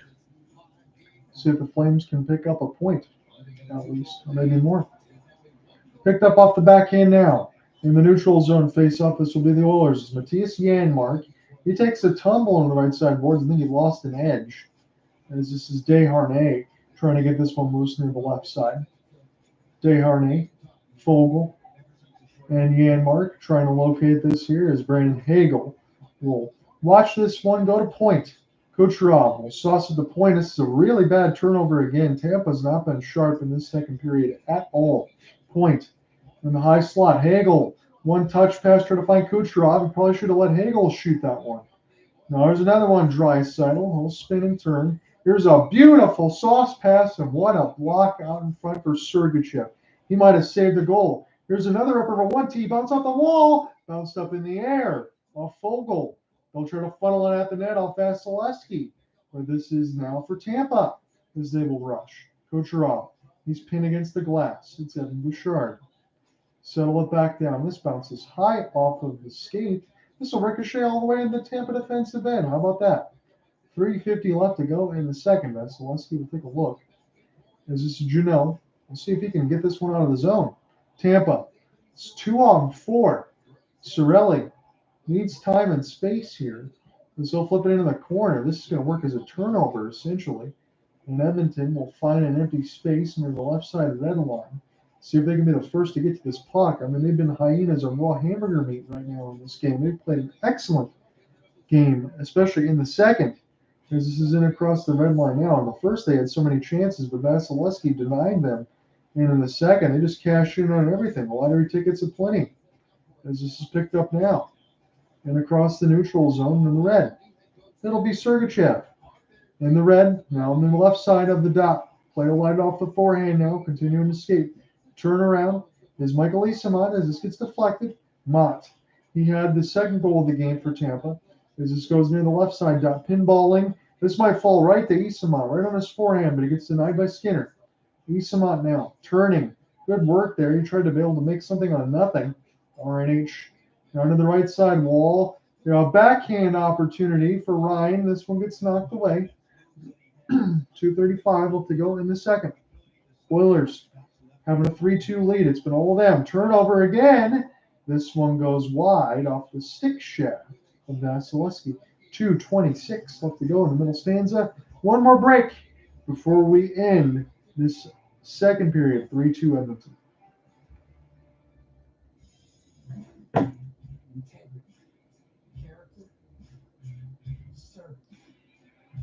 The Flames are 32 seconds away, it looks like, from going to overtime. This would be 2 of the last 3 games. Again, they lost in excruciating fashion to the Vegas Golden Knights from Captain C. Mark Stone. And then they had a lead against Colorado, and then Colorado exploded with 3 goals in that third period that Cooper Hopkins and on Cole. It'd be nice to see Calgary get something out of this. But Minnesota has been very hot since letting go of Dean Edvison and promoting John Hines to head coach. Blake Coleman, shorthanded goal again. I don't know what it is with Blake Coleman and shorthanded goals, but Coleman and Sharankovic, and Marco Rossi with his 10th, and Alex Goligoski and Marcus Johansson. Dan Vladar been very good, 29 out of 31. Same thing for Gustafsson, 36 out of 38. 11 seconds away from going to OT between Calgary and Minnesota.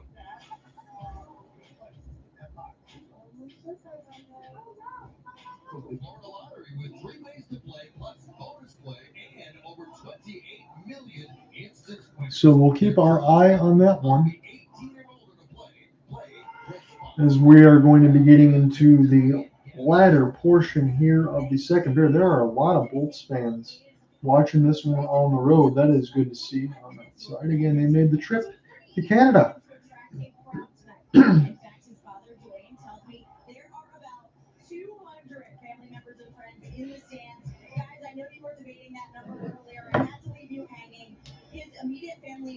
So as we're late in the second period, I'm watching the Bally Sports Sun feed between the Lightning and the Oilers. The Oilers have taken a 3-2 lead, 3 unanswered goals. And this middle frame got over 200 family members here, I believe, to watch Brandon Hagel on that side. And maybe the rest of them look like a full dad's trip on that side, which is cool to see, a family trip nonetheless. Here's a drive to the net. This will get picked up here for the defense.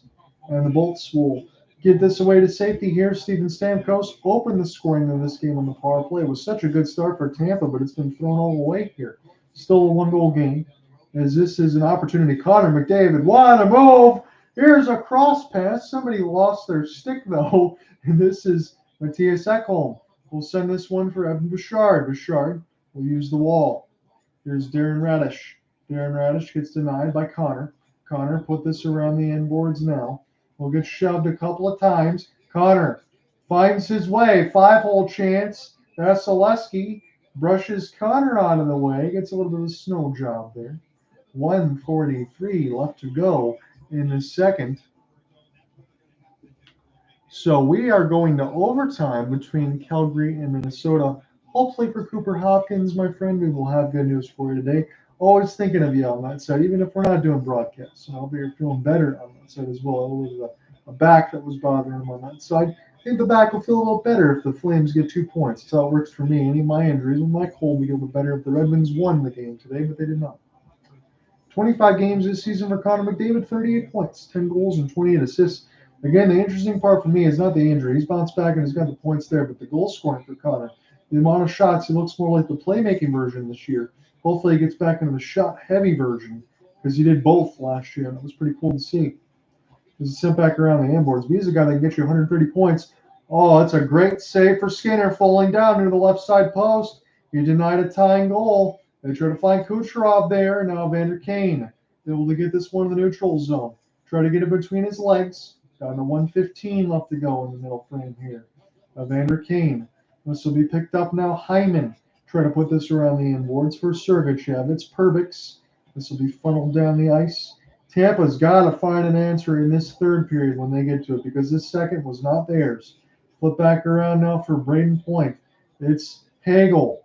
Hagel being worked over here. Nicely by Darnell Nurse. Tampa keeps it in. Kucherov centering pass, trying to find Chernak for a short side 1T. But it's dry. We'll spin around. Leave it here now for Darnell. He's got a short and a goal in this period. Darnell off the rush. He gets his own rebound. What a stop for Vasilevsky as he looks behind him and makes the save. That would have been in a death sentence goal probably there. Connor Brown gets denied. Darnell Nurse almost made it happen again. Split the middle. It was red carpet season for Darnell Nurse. Man, oh man, oh man. The blown defensive coverages. Again, if Alec Nava was in here, again, he'd be talking about the same things. We've just seen Tampa very not look like Tampa. And we understand all the pieces have been lost. It's been well documented. It's understandable there, but you can't have blow-ups right down the middle of the ice. That's just absolutely unacceptable. So that just cannot happen. And the Lightning got bailed out by their goaltender. Chance right in off the rush. 30 seconds left to go. Vasilevsky brushed it away. We're in the middle stands. The Oilers got 3 unanswered goals. Draisaitl will put this one at the net. Tampa will use the glass and get it out. Cirelli off the rush. Sauce for Stamkos out of the air. Clever idea. Picked up now. Cirelli trying to jam away at it alongside Tanner Janot. And Stuart Skinner will make the save with 12 seconds left to go in the middle frame. The Oilers now up to 40 shots on goal. And it's a 3-2 lead for Edmonton. This has been quite a period for the Oil Kings here. And we will see if that continues. 12 seconds left, I should say, to go in the second period as we take a look at Anthony Cirelli, chewing on the mouthpiece on Matthew Tkachuk. Stammer try to win this draw against Draisaitl. We're in Rogers Place in Edmonton, Alberta. Edmonton have played a fantastic second period. This gets turned away. Are we going to get a rush to end it? Good closeout by Tampa. And Sergachev closed it out right down the middle. And that ends the second period. But not before the Edmonton Oilers scored 3 unanswered goals. They are out shooting Tampa 40-14. Let's join in for the third, shall we? See you in a bit.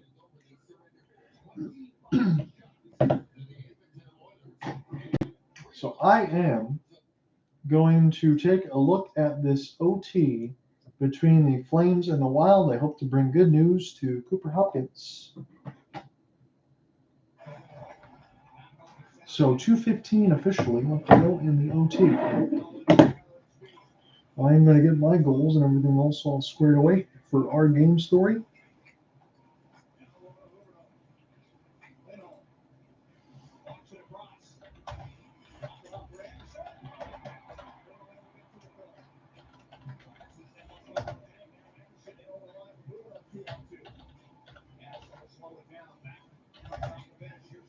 And then, so it's Darnell Nurse, Connor McDavid, and Zach Hyman who are goal scorers in the second period. 3 unanswered.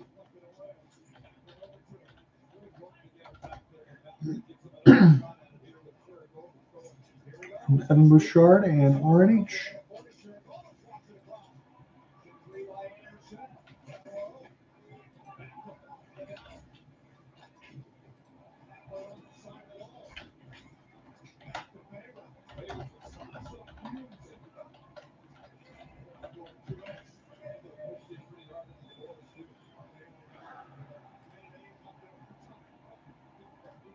I appreciate you guys joining in. I'm typing in these goals here. I'm giving you a live update between Calgary and Minnesota. It's 55 seconds left to go in OT, and Minnesota's got the puck right now. They're spinning around the office of Dan Vladar as it's Kirill Kaprizov. He's got the full Jets on. Pass in the middle of a slot. This one gets blocked. Now they cannot pick up the puck as Calgary. They are exhausted. It looks like in their own end.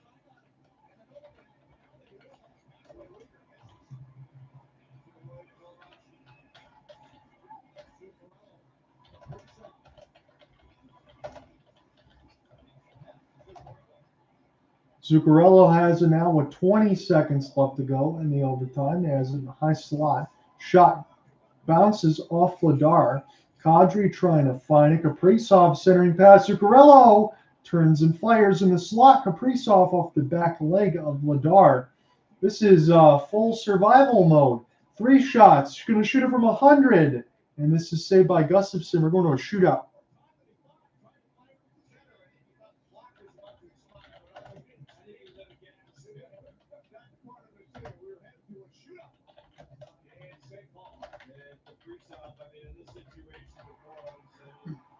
I just give you your update here for anyone that joined. Nurse, shorthanded, McDavid power play, Hyman power play for Edmonton in that second. It's a 3-2 lead for the Oilers. Let me go ahead and get these stats in there officially.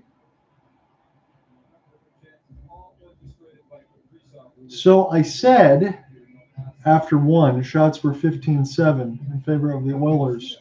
Well, now it's 40-14.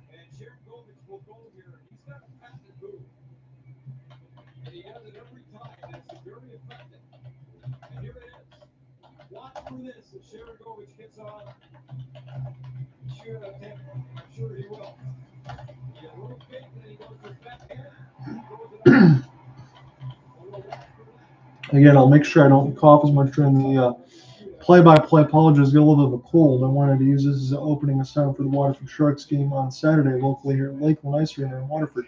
So, got to get the practice in. Again, not feeling horrible, but just a little bit under the weather, but nothing too crazy. So I apologize for any intricacies.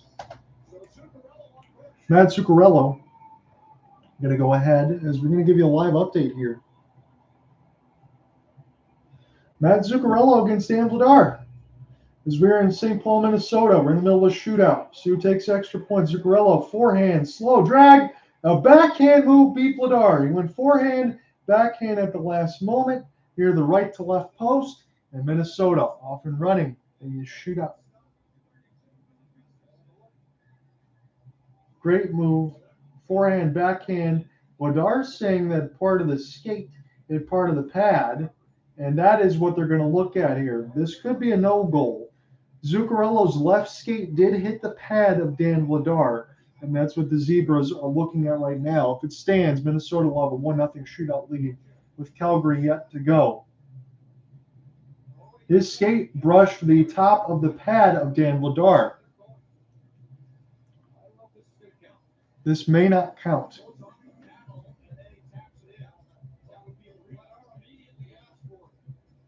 And Vladar did immediately ask for it. Again, I'm watching Rick Ball on the Sportsnet side of it. Calgary always has a very good broadcast crew when we're not calling games of our own.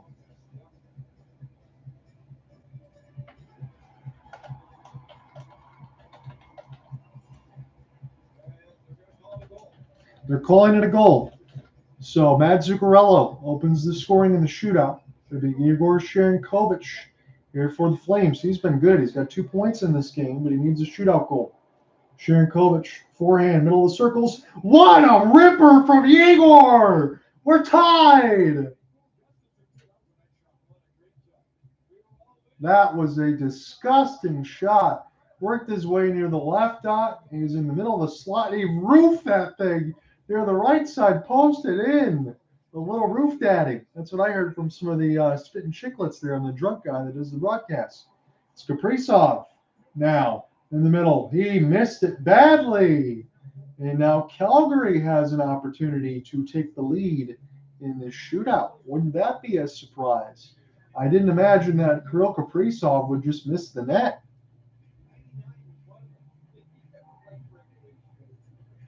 So this will be an opportunity for the Flames. It's Elias Lindholm, centerman. See if he can get it done. Forehand, slows up, shoots. He missed it. So he did exactly what Kaprizov just did. We're still tied going into round 3 at Uno in the shootout. The 2 extra point is on the line here. We'll see who gets it.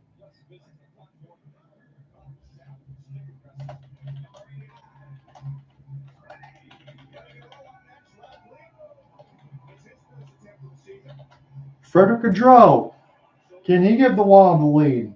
On his forehand near the left circle, backhand, forehand, series of moves. Waits out Vladar. I think he hit the post. Nonetheless, Vladar was down and out. He fell way too early. And Gaudreau had an open net, and he didn't score. Let me take a look at this again. So this goes, I think, off the right foot of Vladar. Yes, it did. He was down and out, but the outstretched leg kicked it out. Calgary can win it. It's Jonathan Huberdeau. If he scores, Calgary gets 2 points. Right side dot, middle slot, shoots it off the stick of Gustafsson. Let's go to extras.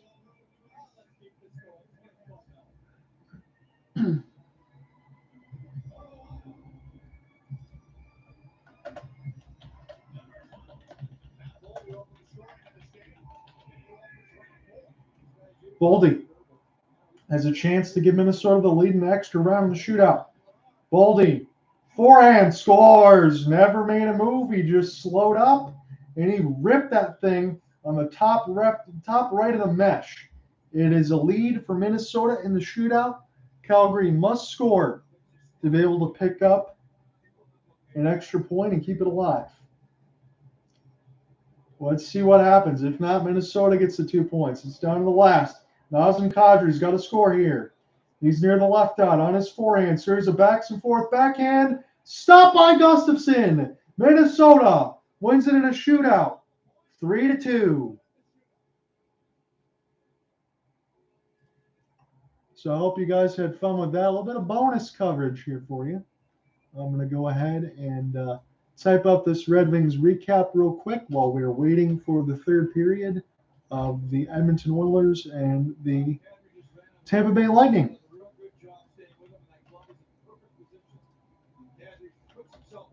Really could get a lot on it as he went so wide, but again, a wonderful effort by the Calgary Flames on the road. Towards the end of the road trip, the shootouts feel like a loss. You still get a point. It's a big point for the Flames. That chance to go 500 with a win on this tough road trip, but they didn't pick up points the last 2 games. And home and open a 2-game homestand against the Tampa Bay Lightning on Saturday. Speaking of Saturday, as always, very busy. Hockey night in Canada, all starts with Hockey Central, 4:30 Mountain Time. Islanders of Montreal, Leafs and Penguins, and the Avalanche and the Jets, the early games, the 2 late games, the Oilers home to Matthew John for Panthers. Tampa Bay Lightning. I think the Monday game for me, I believe, is going to be Florida and Calgary as Matthew Tkachuk returns to the Saddle Dome. I want to see if Cooper Hopkins will do that one with me on Monday when I'm back on the YouTube side once this game is done. In the world. Let's make the future friendly.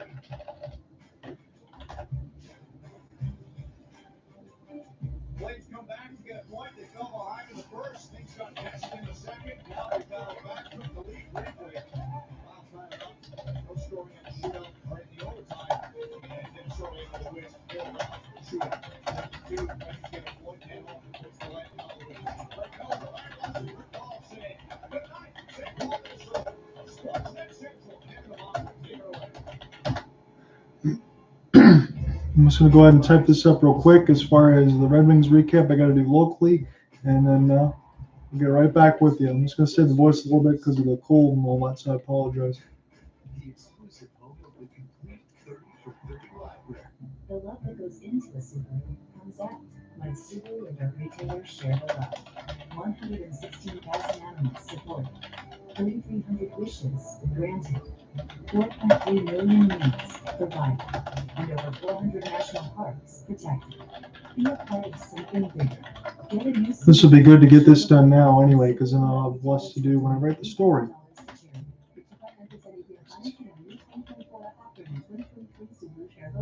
I'm Sierra, and this is my gift for the person that makes my day. My son is Jaden. 3 things he loves: gaming, Lakers, and his mom. I'm excited to gift him this Lakers set. I'm Sierra, and I found the perfect gift that he needs. I'll flip back into our game so I don't miss anything. We gave you some shootout coverage, but between the Flames and the Wild, Kraken have a 2-0 lead on the Blackhawks and Canucks all over the Panthers. 2-0 as well. I don't think the Panthers would want to get 2 straight losses because they got shit out 3-0 by Seattle.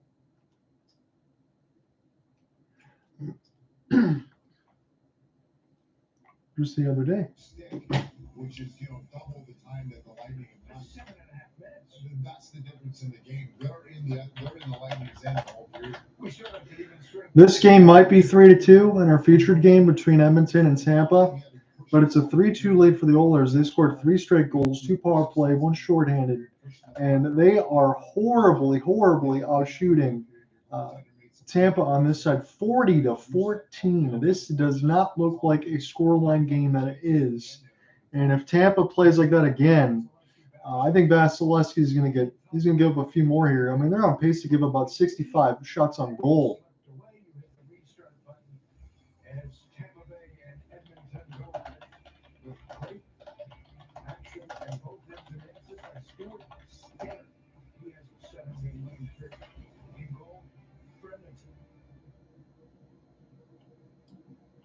What even is this? Don't touch my things, gross. Janice, when you bundle your home or renters with your auto, Progressive provides 24/7 protection for almost everything you own. But do you really need it? This one is nice place. Some dog taste lavender. Tip said mom. That's my Tuesday salad. First it says perk. Hyperbaric oxygen therapy chamber. I can't live without oxygen. Solid gold coffee machine. Lake Newton head. Really? Can Progressive cover that too? Yes, but hi, Janice, I'll take that. Is there anybody come to you right now? The holidays on Dale's Farm weren't very festive until we saved big on Bluetooth feature of Amazon's last minute deals. And now,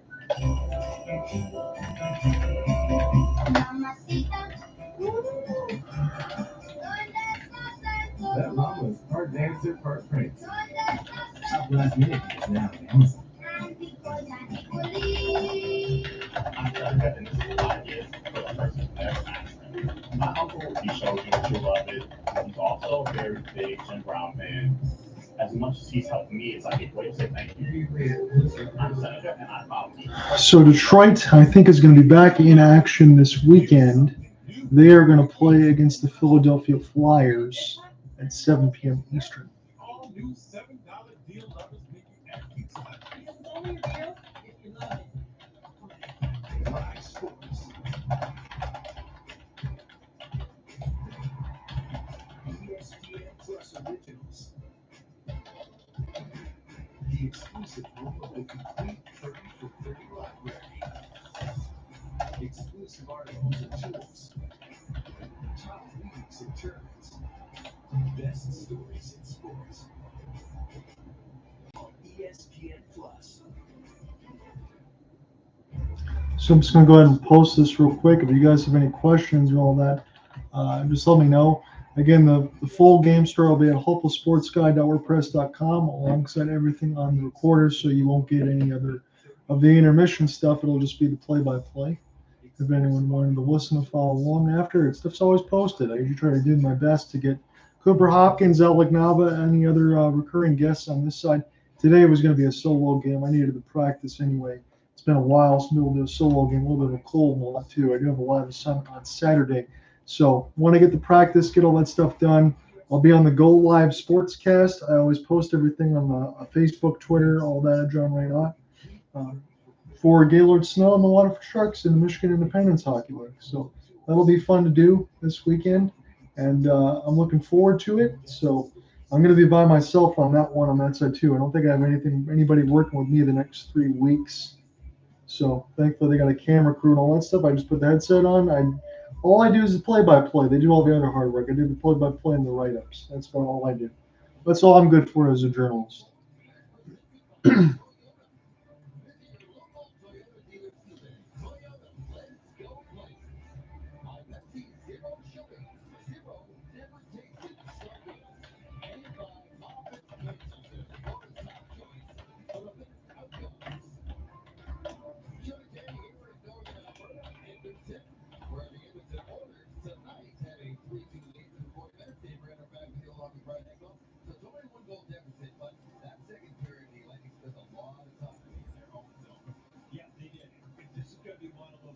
Okay, so I should be able to get this posted here. Dave Randorf and all those guys are back on that side. I'm beginning the play-by-play, so will I. So we will not miss anything. I'm just going to get this published real quick.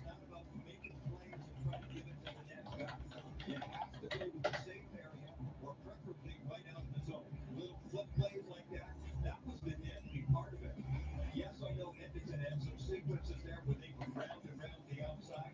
There, they finally get the puck and they turn it over. Sergachev had the best on the line of this game so far. They got caught from behind. Did he make some mistakes? Yes, as everybody else. But they touched the puck. They got to be better with it. Enough focus on recovery. It's going to be a long night. They have a chance to steal this game because that guy is outstanding. Vasilevsky has been great. All right, we are posted on that side. We're going to get set here for the third period. Appreciate you guys sticking around. Any or all, I don't care. I will take it.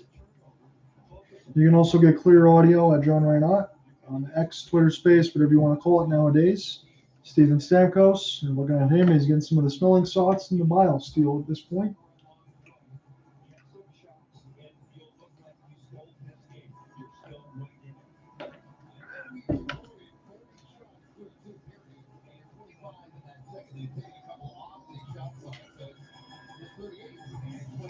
So let's get set for the third period. Puck drop, run underway. The Edmonton Oilers absolutely dominated the last 20 minutes.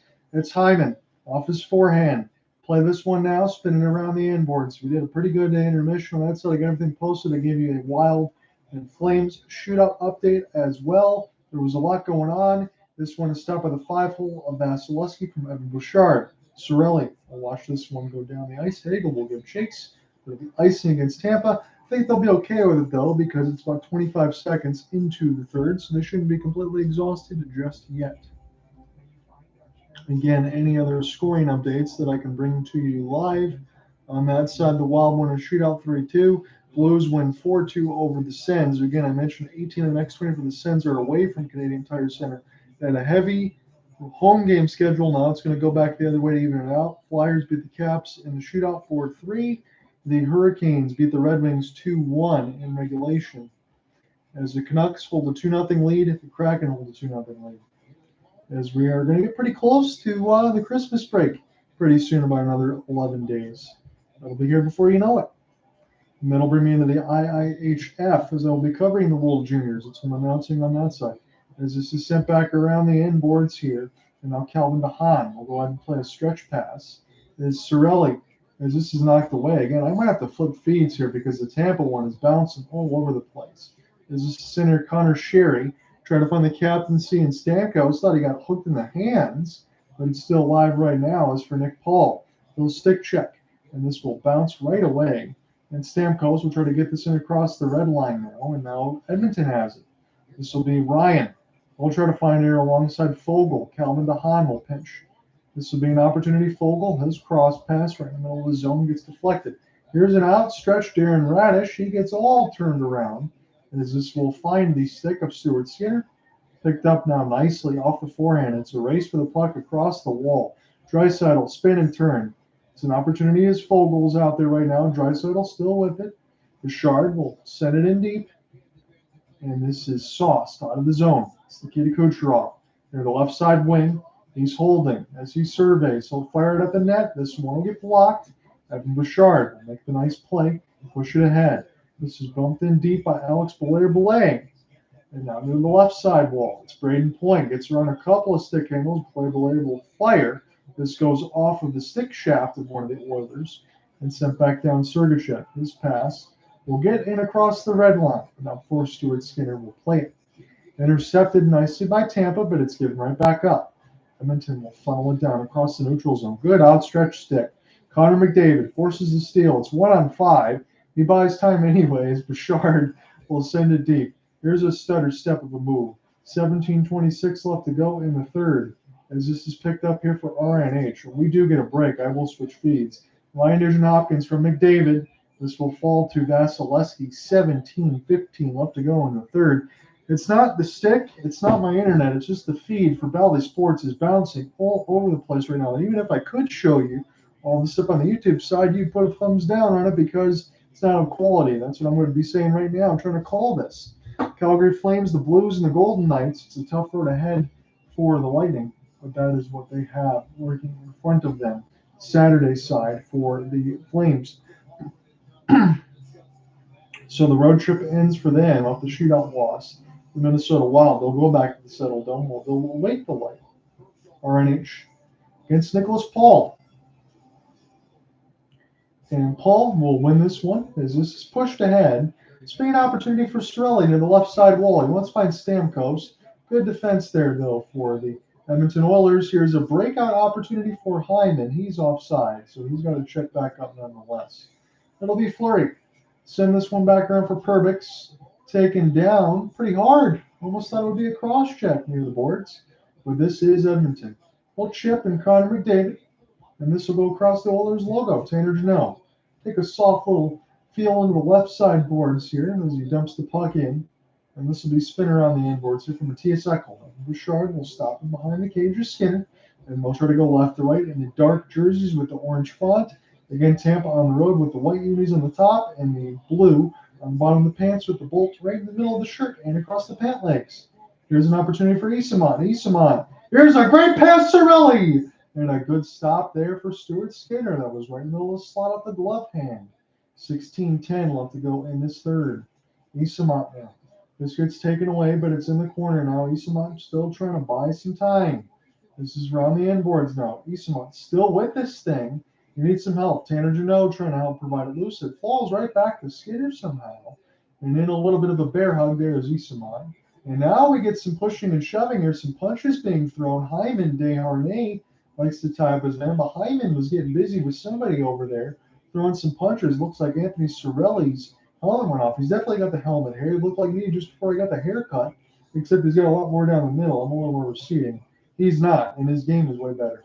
Cirelli is an absolute beast, but I saw him take some punches here. They showed Connor Sheary off the chip and chase, try to find Stamkos, but Bouchard was right there with a good defensive play, and then McDavid was in fact to provide support and speed. That last shot off the shift and the rush was a good stop there for Stuart Skinner, though. Cirelli was the one that let it go. Connor Sheary in 14 games is a goal and 2 assists. It's good to see him back out on the ice as this is sent down. They're from a long clear from about 120 feet, a couple active stick chops. And Edmonton can't find it, though. As Tampa might be able to neutralize this thing right to left. And in the offensive end, they ice it. They said they did. Hagel didn't get there first. 15:44 left to go in the third. So I will say this. In this third period so far, Tampa's had a lot more attention to detail defensively. But, I mean, they had to have that because they couldn't play any worse. The last 7 games, 7-0 for Stuart Skinner. 170 goals against, 935 save percentage. He's still in the 890s now. So that's even with 7 straight wins at a 170, 935. That tells you how bad the numbers were. But, man, he's been excellent lately. He's giving a chance for his team to win this game. Backhanded gets deflected, but Vasilevsky finds it from Kane's attempt. 15:38 left to go in this third. John Ott, I'm your play-by-play man. We're in Rogers Place in Edmonton, Alberta. Glad you can join me here for this one. I appreciate anyone that's bounced in and out. Again, we had our question on that side. Are the Oilers good enough to win a Stanley Cup this season, or will they fall in the playoffs? 3 out of 4 of you said they'll lose in the playoffs, just like they always do. Again, that doesn't mean they're not a really good regular season team. That's what they always are. But can that 80s, 90s style of hockey win in the playoffs? That's what we got to figure out. McLeod cross-checked after a Vasilevsky shot. That was not called. And Darnell Nurse has it now. He's got to be quick about it in his own net. Tampa might steal it. And they do, as it's Fleury. Put this around the end boards here. Hayden Fleury sent it back around, and Darnell Nurse forced to steal. McLeod will make an outstretched pass from about 120, but he's iced it.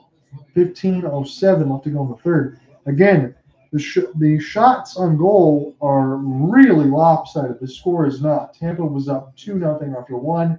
Now they trail 3-2 after 2 periods of play. But the shots on goal, make sure you're sitting down for this one. 41-15 in favor of the Oilers. This is an opportunity for McLeod to win a draw. On the defensive side, he cannot. But this is badly intercepted. This is an opportunity now for Edmonton to just go ahead and coordinate some time as this is taken away. As the Bolts try to go right to left in this third. Kucherov, Sauce, Hagel try to find right down the middle for Skinner, but that looked too easy to read. Sergachev now will just dump this near the left side wall, spin this around the kick plate, and Kucherov can't locate that back pass. There's too much heat on it. Vasilevsky will slow it down. Sergachev take a timeout, and behind his cage again. If you're just joining me, going over some score lines. Columbus was up 5-0 on Toronto. Toronto scored 5 unanswered in the third, but Columbus won 6-5. Kent Johnson got the game winner as the Michigan product got a couple of goals, but it went from a no-sweat game to a full-sweat game as it's sent back around the end boards here. Fleury will watch it. He might throw this right to Edmonton. This gets intercepted there from Nick Paul. Fogle from Janmark. Fogle now. Matthias Janmark cycled. Here's the bomb. This one gets blocked. It'll fall back to the Cat. We'll hold on. 13:57 in the third. We go to break. It's been a much better third period for the Bolts, but they're still down 1.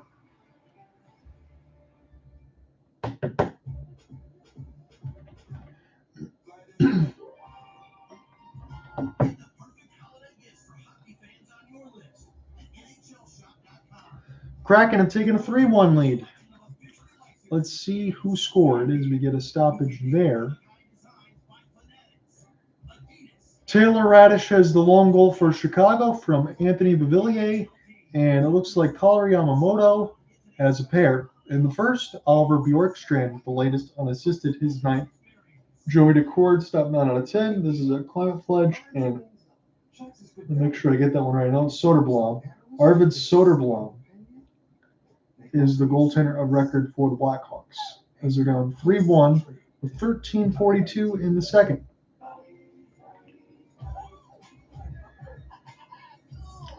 Other scoring updates that I didn't actually go into full detail on.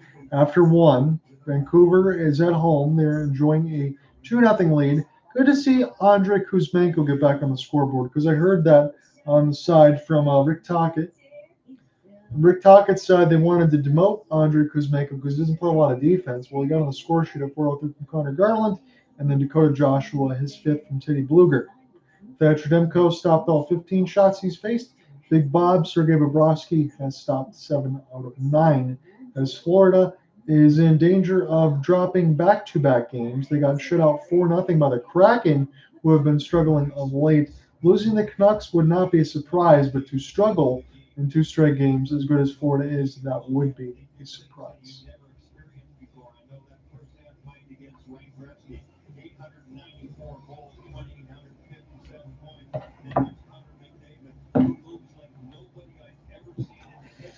So the Tampa side, I know they would show this on the Edmonton Sportsnet feed, but the Tampa side is showing Wayne Gretzky and Connor McDavid. Why not?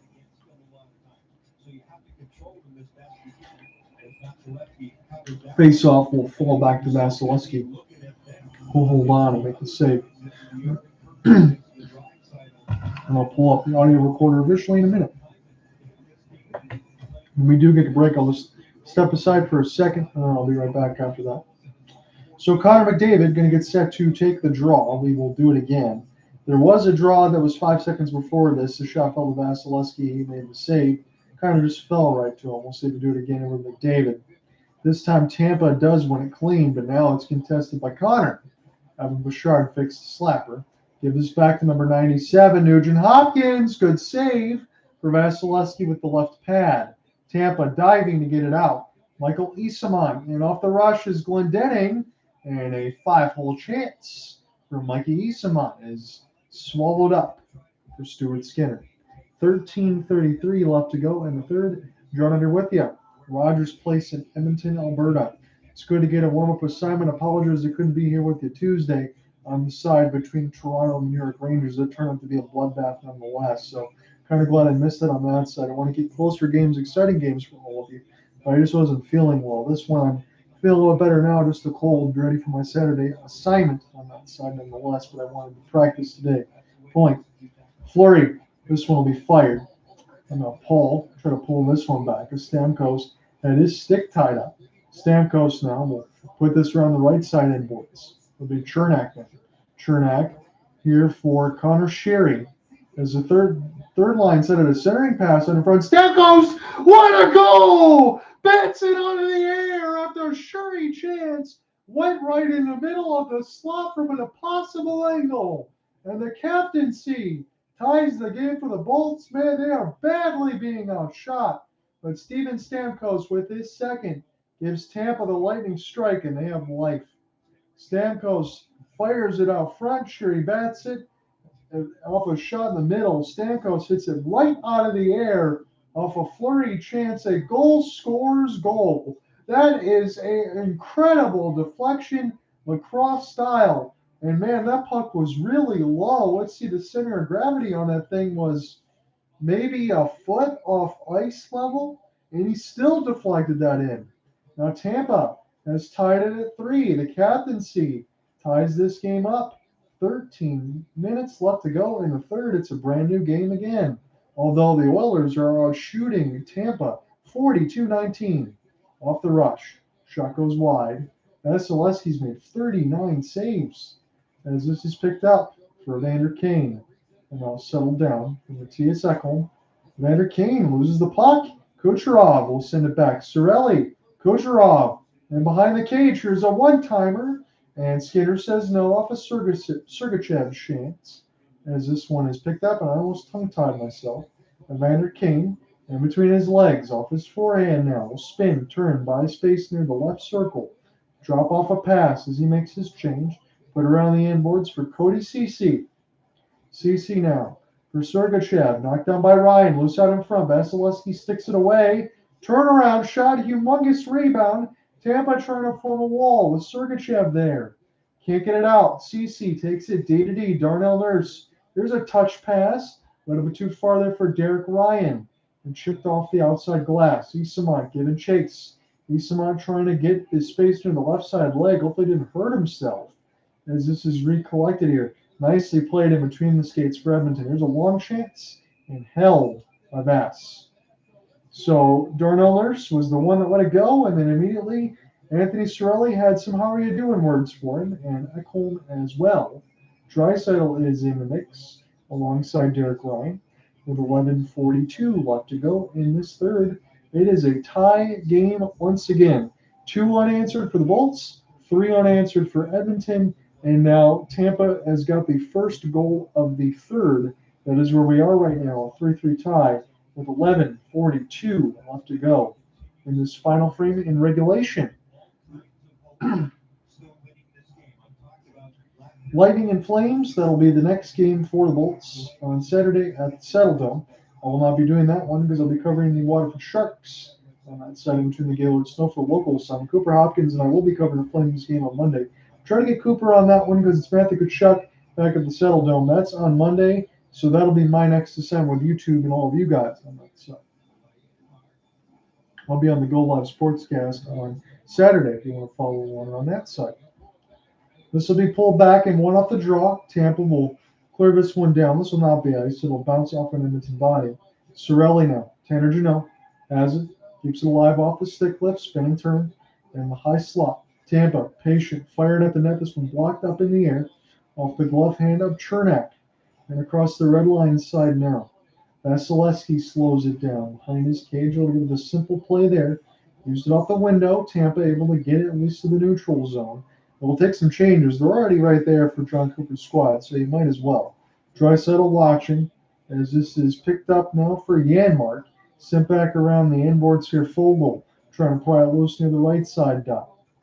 CC is under siege here. Tampa, this is in between sticks and skates as this is sent back around now. Fogle, turn around. He'll leave it, but it bounces off Paul. And now Tampa can take this one right to left. We're almost halfway through the third. It's a 3-3 tie. It's been an excellent game, though, but badly one-sided on the shots. Nick Paul got hooked on the hands. But we're still alive here. Connor Sherry, Paul, crisscross. RNH will locate. And now Darnell Nurse will clean it up. Darnell's got it in behind the office now, but it's busy. Stamkos giving chase, and now he's going to peel back, take his change. CC. Gain the red line and dump it in. Put this around the inboards now for Tampa near the left side red line point. We'll try to recollect off the backhand. Braden still with it. He rocks the handle here as this is recollected for Kucherov just outside the blue line. Gain the injury here, McDavid. McDavid spin. Holds the blue line just barely.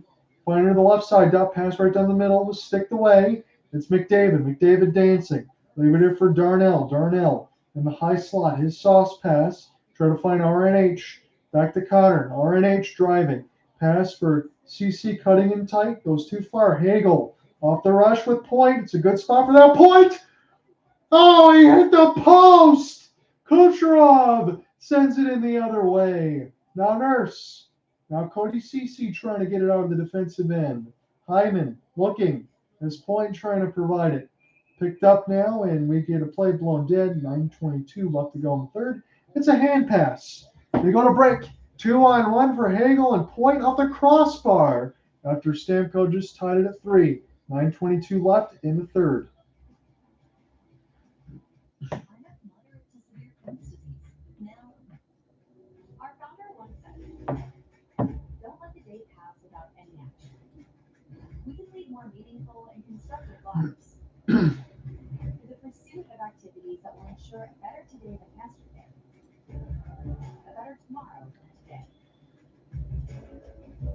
To honor his vision and make a positive impact, we're committed to creating Let me see what I'm going to pull this back up and see what the extended scoreboard is for Monday's side.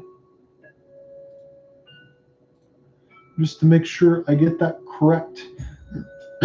Now the Panthers and the Flames have the late game at 9:30 Eastern.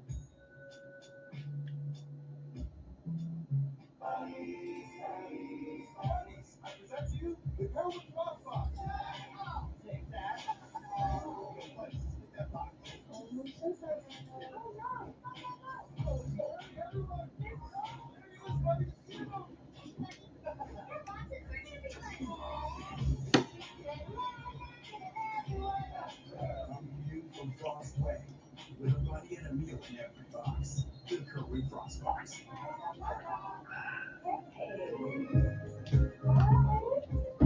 Give me 1 second, I'll be right back.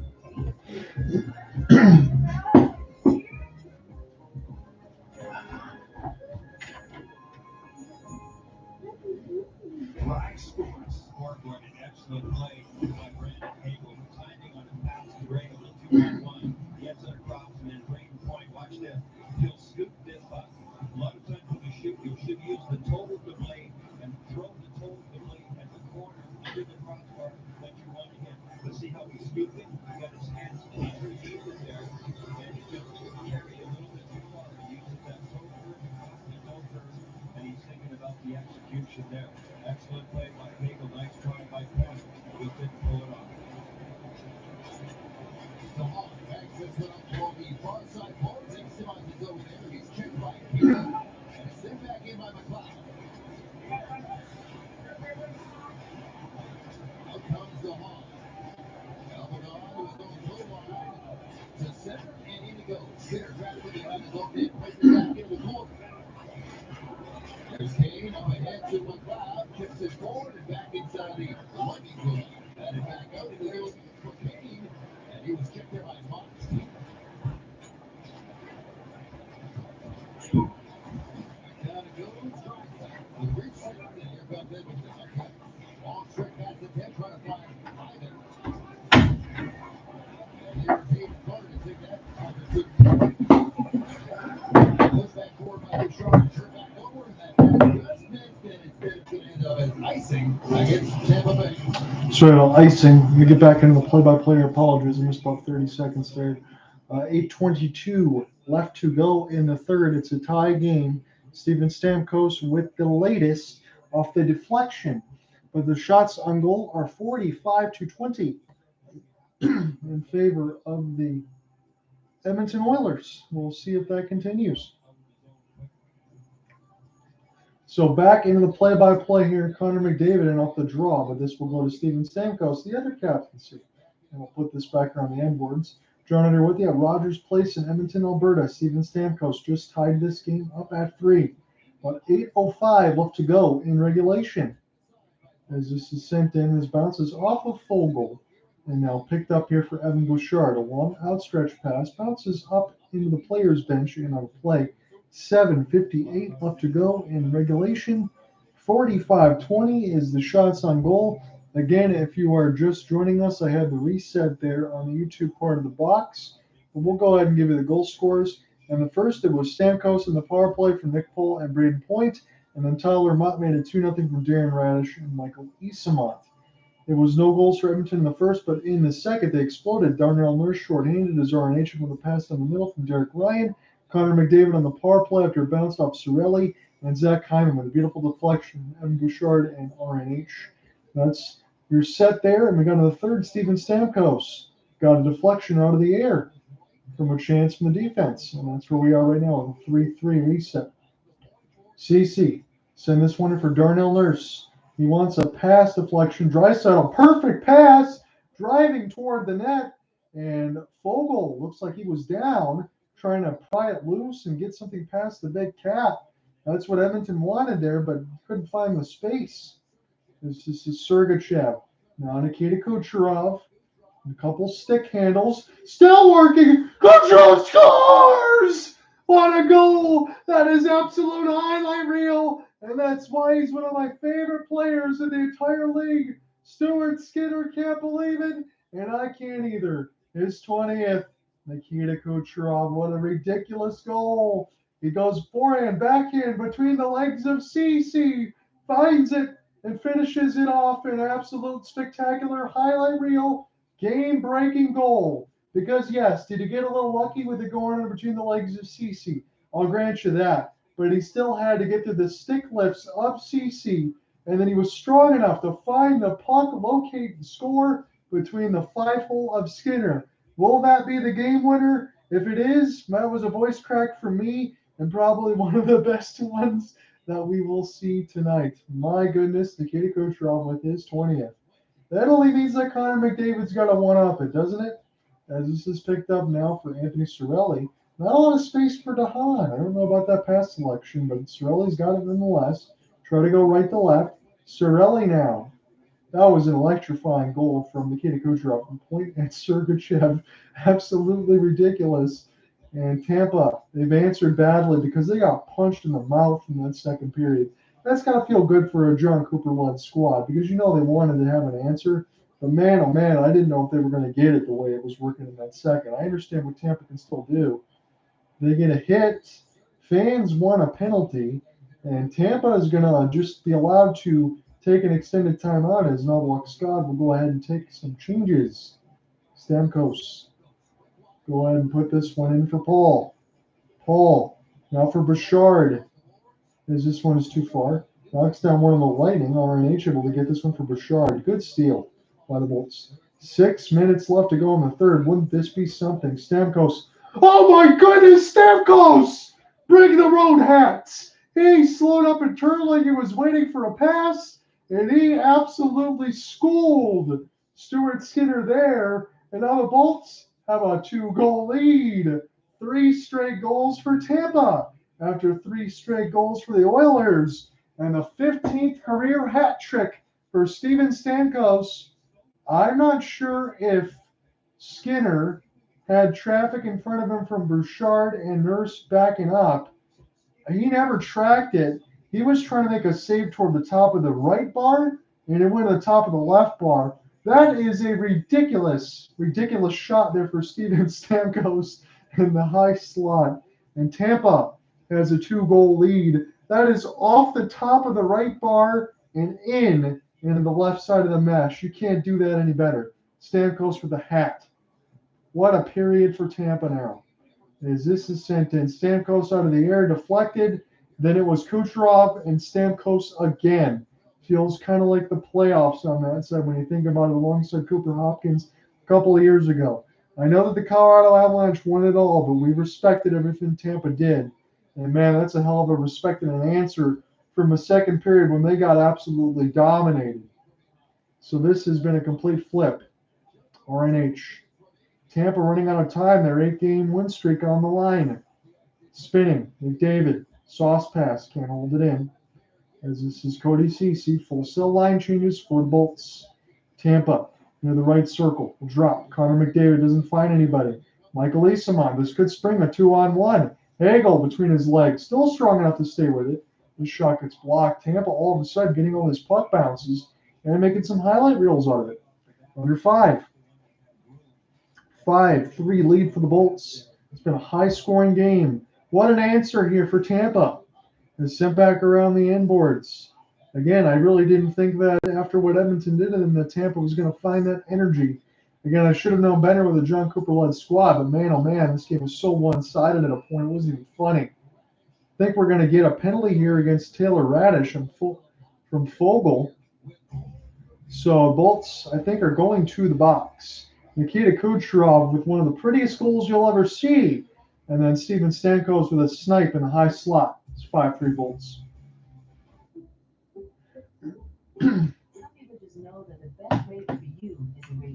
This is why we watch, isn't it? We'll see what happens here on this side.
Back underneath the action here. It's a 6-on-4. Fighting away is Edmonton on the power play. They're going forward all right now as they're doing a couple goals. Slap shot gets blocked out of the air. So they're going all stops here for no block squad.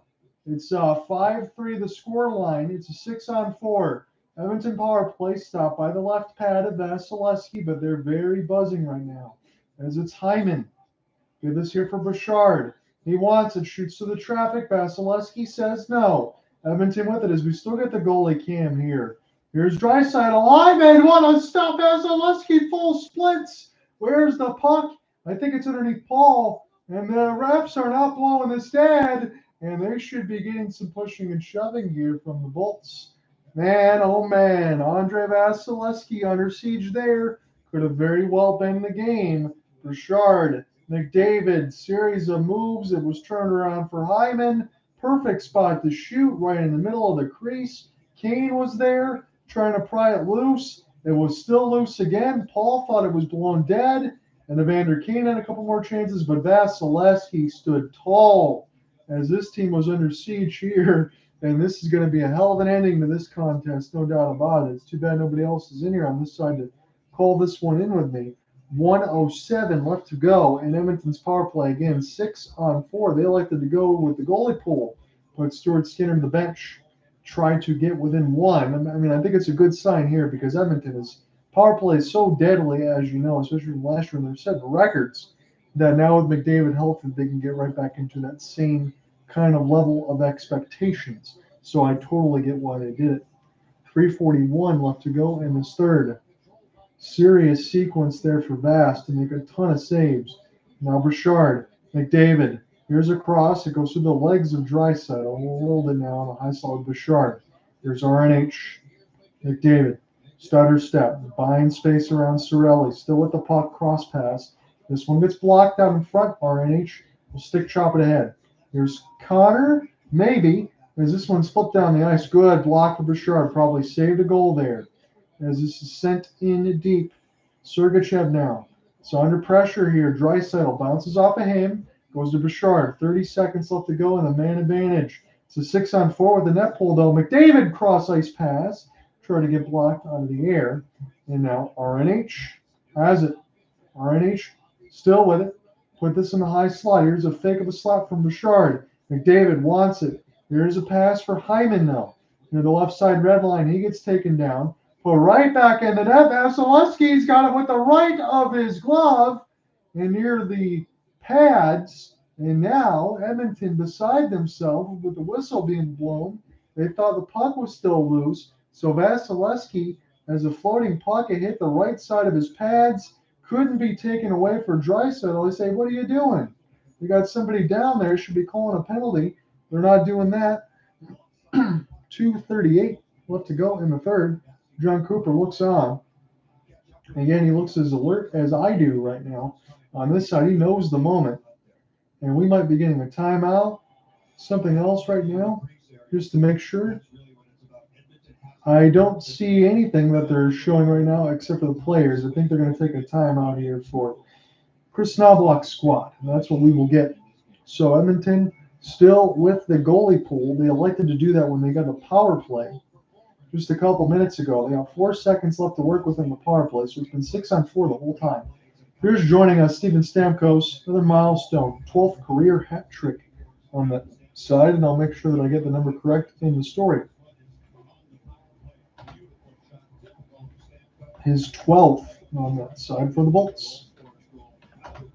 Again, he sniped one out of the air off a baseball-style deflection. He got one on the high side off the wrister, and then he bombed a slap shot in the first. It's a little bit of a trifecta, a little slap shot, a little wrist shot, a little deflection on that side for Steven Stamkos. He really is the real deal, and once he's done and he hangs up the skates, he's going to the Hall of Fame as far as I'm concerned. So we'll do it again with Draisaitl. Draisaitl wins it, but this is outside the zone. Again, will they put Stuart Skinner back on, or is it just going to be 6-on-5? As this is opportunity for Connor McDavid. So it'll be 6-on-5 now, not 6-on-4 as the penalty's killed. Edmonton, Bouchard lets it go, scores! Edmonton within one. It was only a matter of time with all the puck possession. RNH, 2:22 left. Don't go anywhere. 5-4 now.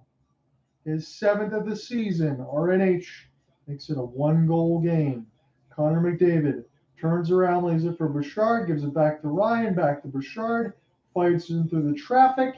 He gets a nice bounce, does RNH, no doubt about it, near the left side dot. But nonetheless, he found it, hand-eye, knocks it down, and the Oilers have life. They're only down 1.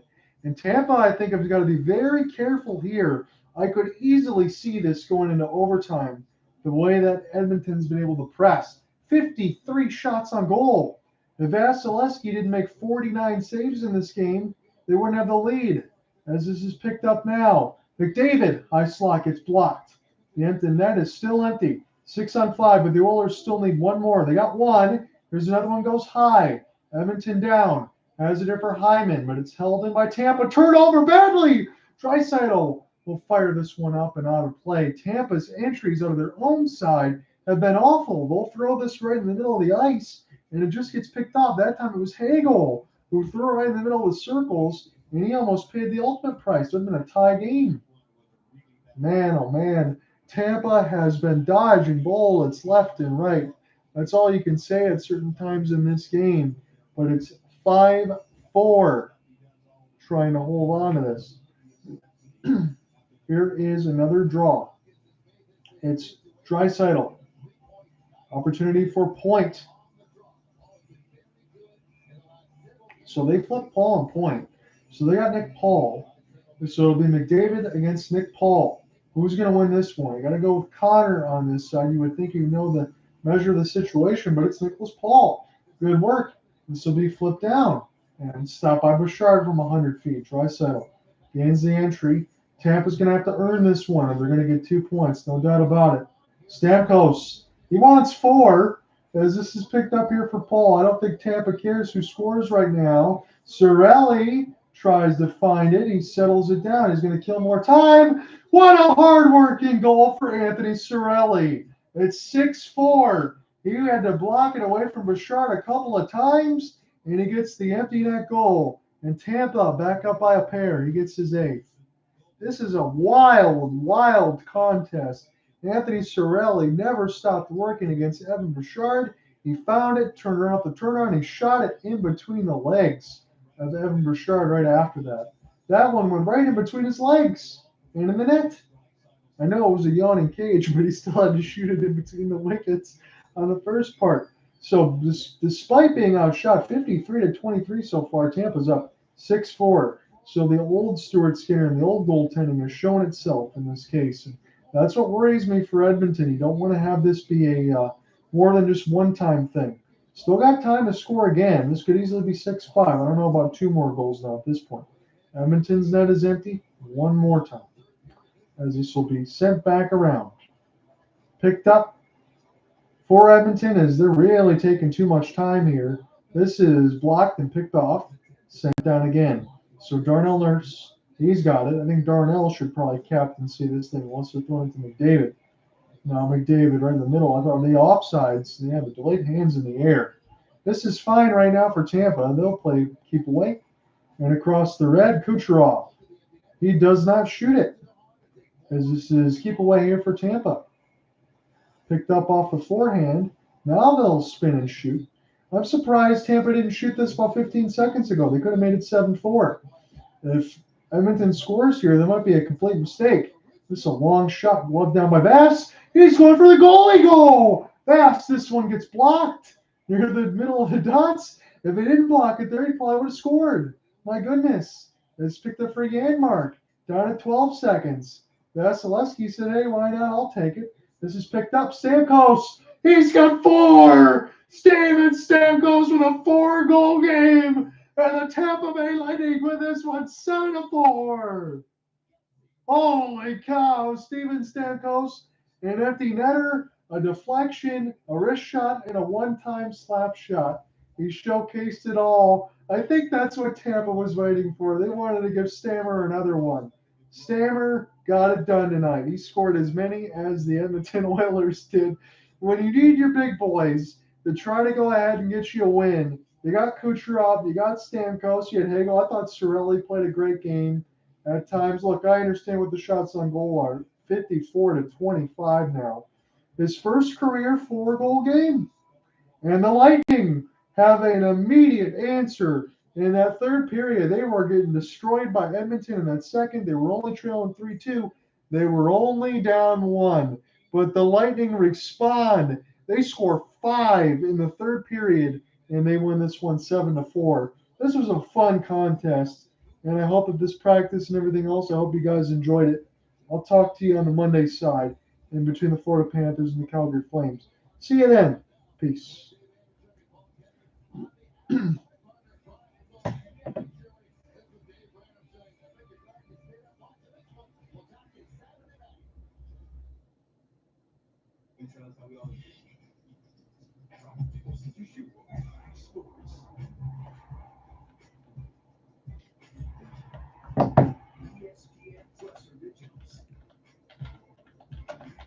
The exclusive home of the complete 30 for 30 library. Exclusive articles and tools. Top leagues and tournaments. Best stories in sports. ESPN Plus. Live sports. ESPN Plus originals. The exclusive home of the complete 30 for 30 library. Exclusive articles and tools. Top leagues and tournaments. Best stories in sports. ESPN Plus. All right, guys, that's it. After 3 periods, it's all over here. 7-3 final for the Tampa Bay Lightning. What a response, scoring 5 on that side. It's 7-4, I should say. 7-4 is the final. And Edmonton goes down after having a great second period. Tampa scores 5. Stamkos gets his first 4-goal game. Talk to you on Monday. Peace.